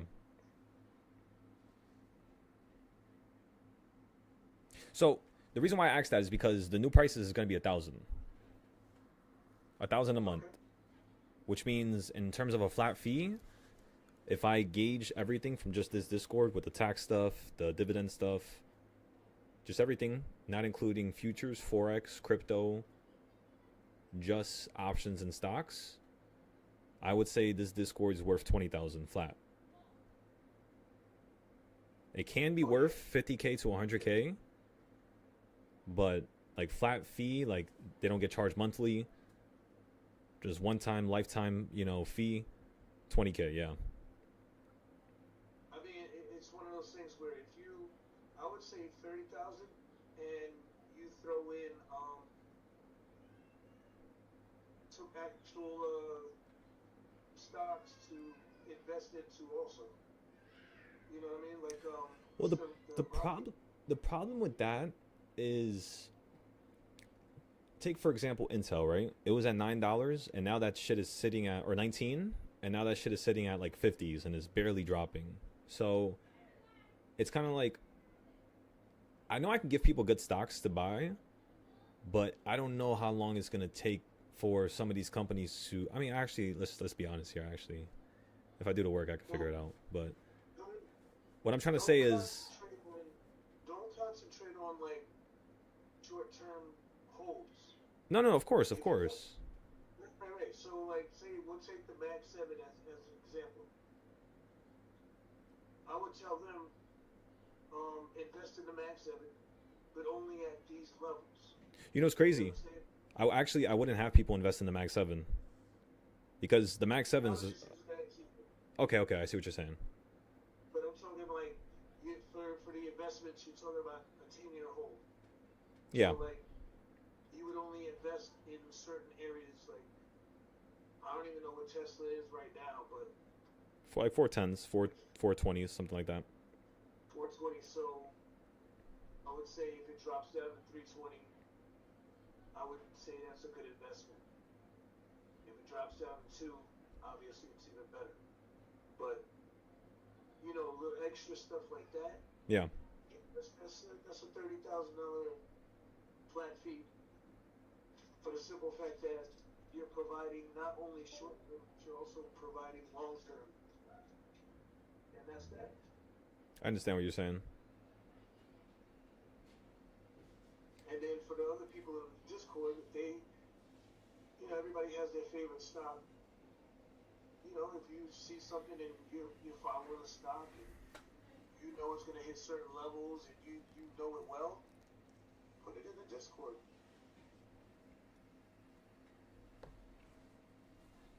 So there's two things that comes with that, right? The first thing is I already have the whole entire S&P 500 done. So if I add up all the entry points that I could logically give out to the world every day with all these companies, it's at least like 5,000 to 10,000 entries if I count them all up. So I haven't posted that yet. In fact, Are we talking short term or long term? I'm talking every term, bro. I'm talking for the next 60 years, the next 2 weeks, the next week, whatever they want to trade. I have all those charts done. Long, short, medium. So it's up to the user. It's up to the person who's learning. And that's what I think of. It's actually, that's what I'm saying. Like, Yeah, So you have the whole entire S&P, right? correct. So and you pick 100 stocks, and then you take the levels, and you look for just investment levels. So now you have 100 stocks and you put it in investments only, like whatever. And then it's up to the people to actually watch for those levels. mark them on your chart. You know what I'm saying? If it hits that level, you already know. Silo said, this is the time to get in for investment. Boom, done. There's nothing else to talk about. And that's 100 companies by itself. So that right there, that's way more than a portfolio needs. Of course.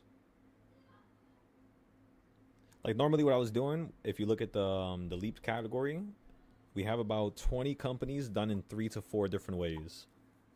So those are like the main 20 that I was going through. Intel, SMCI, Unity. But all the companies that I really liked for the last 7 years, they all really just ran into the sky already. So now what I'm trying to say is I only like having people know about a company or chart a company when I like it. And there's not many companies I like. Like you could say Redwire, which is right now at $8, but you know, it's not going to stay $8 forever. Same thing with the other space companies. Because when you're looking in the future, you can't just say SPY or Apple is a good investment 10 years into the future. The reason why is because for now it is. What's going to happen in the last, or what happened the last 3 years? Look at how much profit they made. Look at their debt to income. Look at everything. Price to earnings. Every little aspect. Their dividends. What is their yield? Has it changed? Has it increased? And off of that, then you could say, all right, in the next 6 years, Apple's plan to have, you know, this type of strength in this area, or it's going into this sector, kind of like how Nvidia went from sector to sector and started increasing their market share just because of them going into a different branch and branching off a little bit. So with Nvidia, it's kind of like, yes, Nvidia could be worth $1,000 again. Yes, it could 10x. But is it going to happen in 10 years? I mean, I'm not too sure yet. Tesla, on the other hand, I know can go to that level. Redwire, because of just where they are as a company and who they are and what they do, they already have a large market share in the space sector, and there's not any competitors for that specific technology that they're working on. So that's something that's really interesting to me. Same thing with genetic engineering. So the only companies that I would really be giving out are space companies, at least for the next 3 years.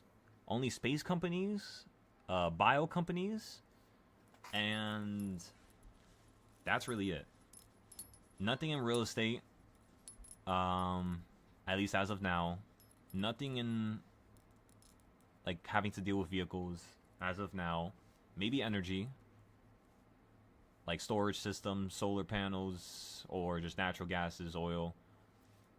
Aside from that, maybe metals, uranium. Uranium was always one of my favorite investments. I used to always trade it on the stock market. It doesn't really move. So if they have a dividend, I would love to get into something like that. What else? Yeah, just different things like that, bro. That's literally how I would have people get into the market. Or like you said, when Tesla drops to 320, or if it drops to 280, 240, all of the points that we marked off the last couple years, we already know that it's a good buying point. The funniest part is the way I do the charting, the levels that people are going to see in the next 3 years, I already have them done. It's just if I post that information, right, I had to have structure for it. So I'm just figuring out, like, what do I post to the public? What do I post to the Discord? So, like, for example, I would probably post 100 companies to the Discord within the next couple days here, and then just post maybe 5 to 10 publicly. I think that's proper. Because how are you going to get your name out there without showing the world what you could do in the first place? It's kind of hard.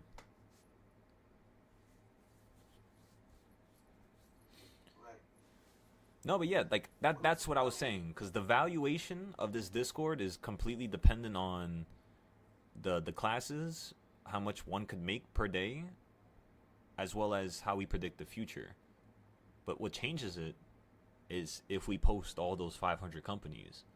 Because now, yeah, honestly, this Discord, in terms of its valuation in my eyes, in terms of the school in the future, in terms of what we're going to make with the prop firm, the trading stuff, this Discord will be honestly valued at least $500K, $1 million. Just because there's no point to make it cost more than that. $500 million, like $500K to $1 million. Once a person breaches through that level, you know, it's just like there's no. I might as well just give them a free membership if they have over $1 million. Is what I'm trying to say. Because it's just no point. They probably have value.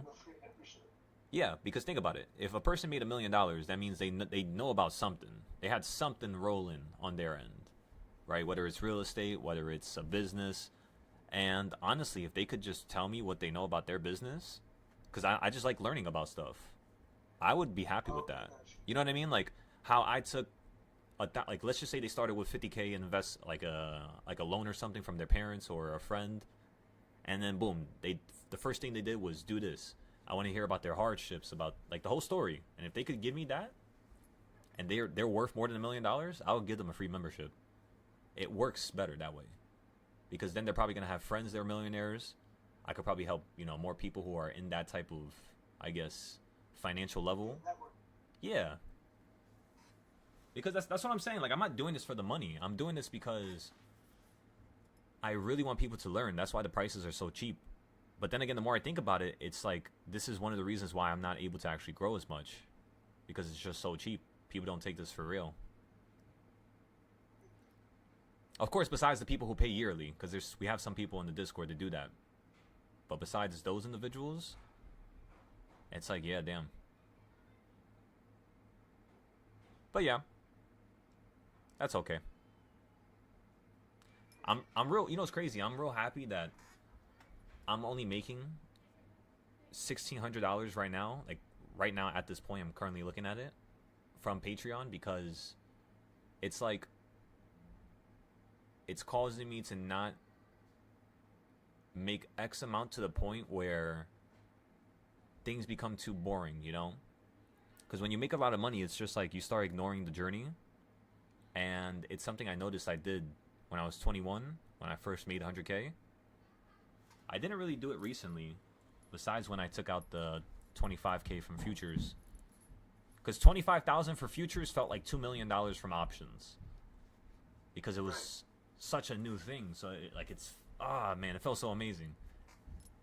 So I haven't felt alive like that in so long. But yeah, it's like that was a problem though. I shouldn't have done that. I shouldn't have made that amount of money. It did help me. I cleared up all my debt, cleared up everything that I had to deal with the last year. And it was kind of like I wasn't doing things properly.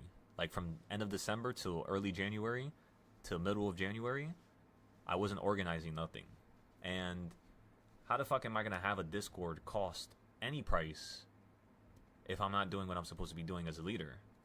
So what I'm going to do from here on out, just so we can actually have the ability for me to have time on my own, because now there's no reason for me to be here on the weekends. Like, there's really no need. Especially Saturday. I think I'm going to remove Saturday classes and just leave it Sunday classes. Because Saturday is kind of like, I just want to enjoy my Saturdays now. Not saying I need to right now. So, like, today, like this next Saturday, fuck no.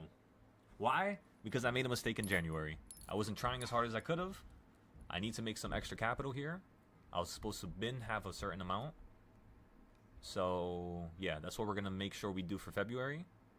And then for March, April, May, and June, every single month, no classes on Saturday, and we're going to have one of the days out the week, probably be a Wednesday, where we're going to not trade at all. So no trades on Wednesday, and then no classes on Saturday. And I think that'll be proper. You could still best believe I'm trading at night, though. Shit, I'm going to be trading futures for like the next year, next 2 years. You said how long would it say it took you to learn charting? In the beginning, honestly, it took me like a month. Even when I was brand new, when I was 21, when I first started it. Because when I was 20, I started trading stocks. But I wasn't really charting. I was mostly... Oh, you know what's crazy? I was watching this guy here. This is who I was watching in the beginning. His name was... It's an Indian guy. YouTube. Let's go to youtube.com first. Wait, is there any trades I could take right now? Give me 1 second. What time is it? I kind of don't want to fuck up right now. So I don't think I'm going to take a trade. I think, yeah, no more trades for the futures. Screw that. For the practice account, nice. We made $130 from silver. So first trade on the practice account was also profitable on silver. Micro silver, by the way, because you can't trade regular silver. Also, everybody, I have a new way that I want you to lay out your charts. If you lay out your charts like this, it looks way better. So 2 and 2, because you only should be trading 2 things at a time. You don't need to be trading 3 things. If you're going to trade more, just have it on another screen or something. And then, whatever on the left side, your buying thing is going to be beside it to the left. Whatever on the right side, your buying thing is on the right.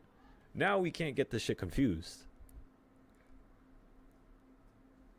Trader 8 does this in a nice manner, and I wish this did it too. It puts like the buying and selling on the actual chart. But yeah, wait, I had to answer his fucking question. So it took me like a month. The problem was that every single time I used to show people my charts, they would be like, what the fuck is this? There's too much things on the screen. I don't know what this means. This doesn't make no sense. So it would literally scare me from doing it. I would be like, okay, these people are right. It's stupid. I'm just coming up with, random ideas. I'm new to this. I don't know what I'm doing. They're right. They know more than me. Like, that's literally how I thought in the beginning. After about a month, I started recognizing that nobody was able to make the same amount of money I was making. So I was like, you know what? There's clearly something wrong here. So I'm just going to start doing my own thing. And after that, I started doing my own thing. I started teaching my friends personally.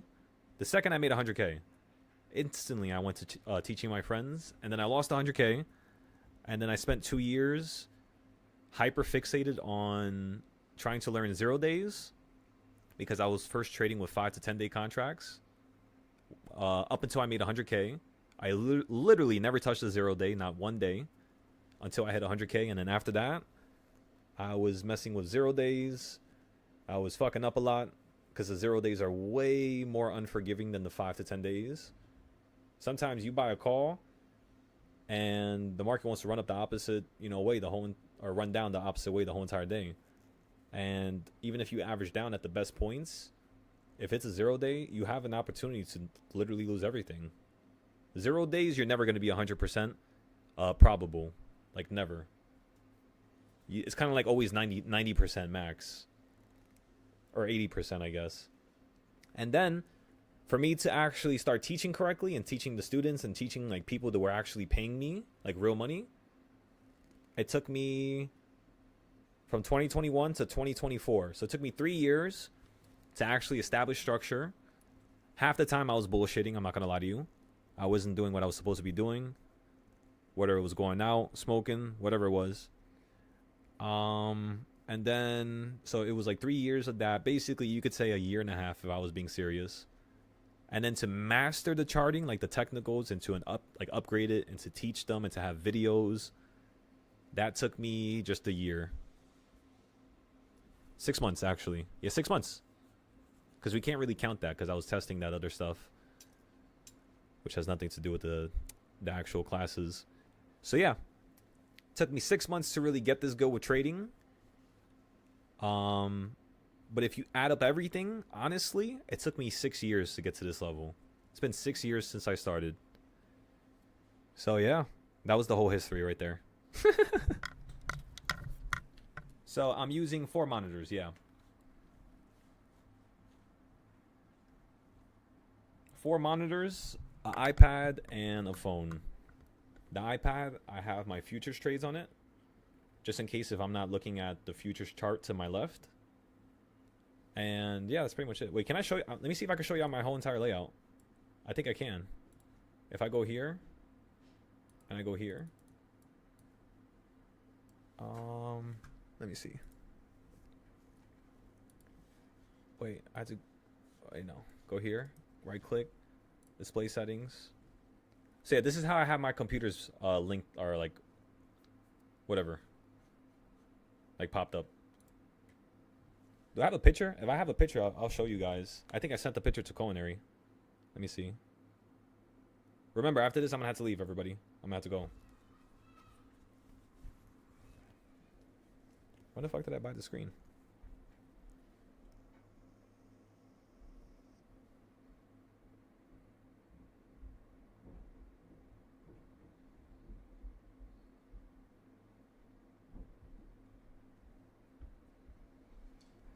Oh yeah, I did take a picture. Look, I'll show you guys right now. I'll send it into the chat. Let me just save this because I have no idea what date this is. Save image. Go to Discord. We go to the setup category. It's kind of messed up, all right? The wires are kind of messed up and shit. Don't judge me too much. Okay, so look, let me show you. Turn this off. Go to the Discord. Let's go to classes, or not classes, but setup. By the way, I also have that information if you guys need it, where I tell you guys what setup to buy. It is kind of old though. I probably need to update it right now. I did this in 2024. All these monitors are stupid cheap now. I forgot to. Yeah, they're way cheaper. The monitors, holy fuck! See, you could tell.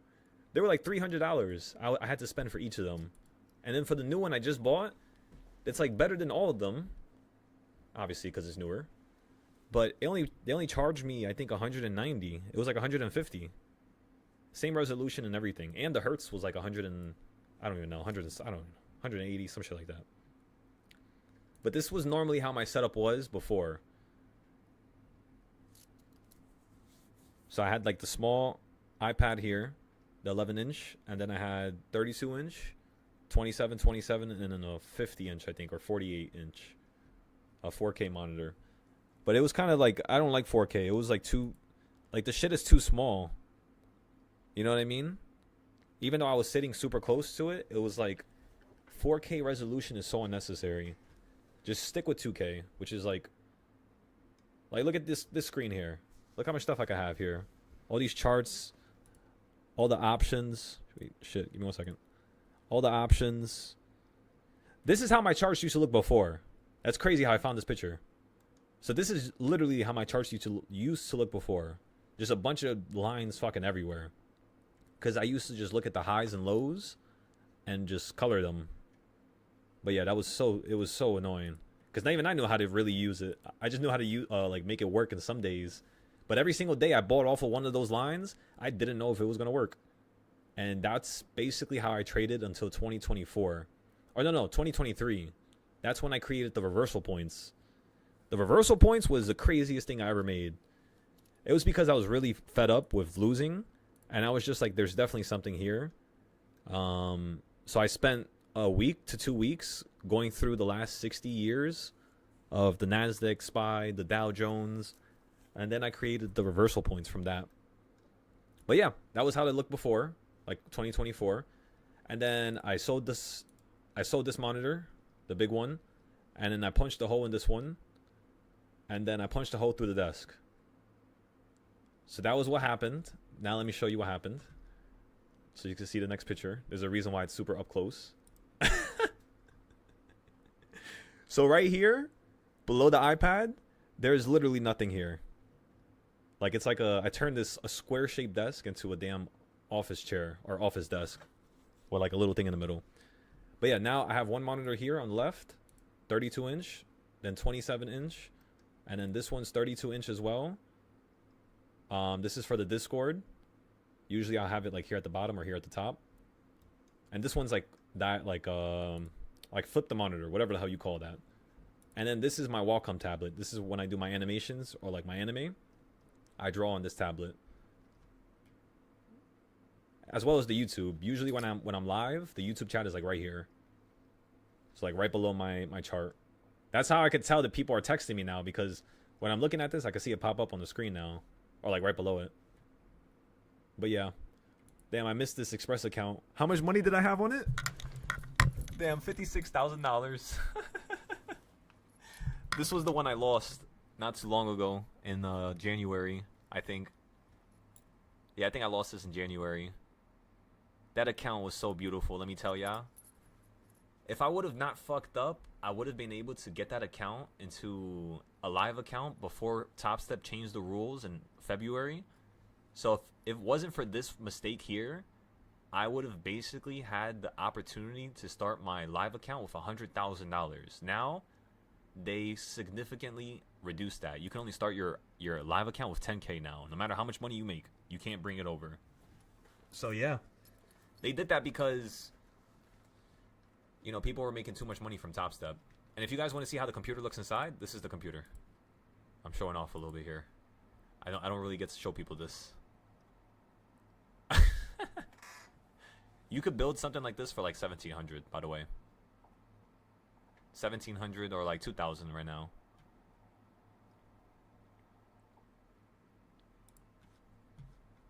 But yeah, that's pretty much it. Oh yeah, this shit was funny as hell.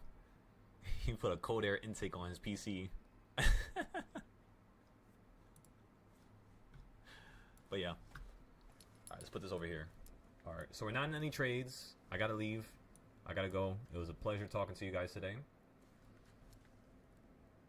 To everybody else who's in the background, again, we're gonna pop back on later today so that we can fix up the charts. I have a lot of work I need to do here. Let's go take a look at SPY to see how things turned out. And then from there, we'll wrap things up. Alright, so let's look at SPY. Okay, everybody, just like we thought, SPY fell straight down to 682, and then you fell straight down to 680. 680, 679, right? So what this means is tonight could be a lower low now because you're not at the highs. Or you could just be running up back into the highs again, of course. But usually when you get this type of a trend, you do have a lower low today, I guess. So that kind of tells you that you don't really need a newer low. But usually the third day defines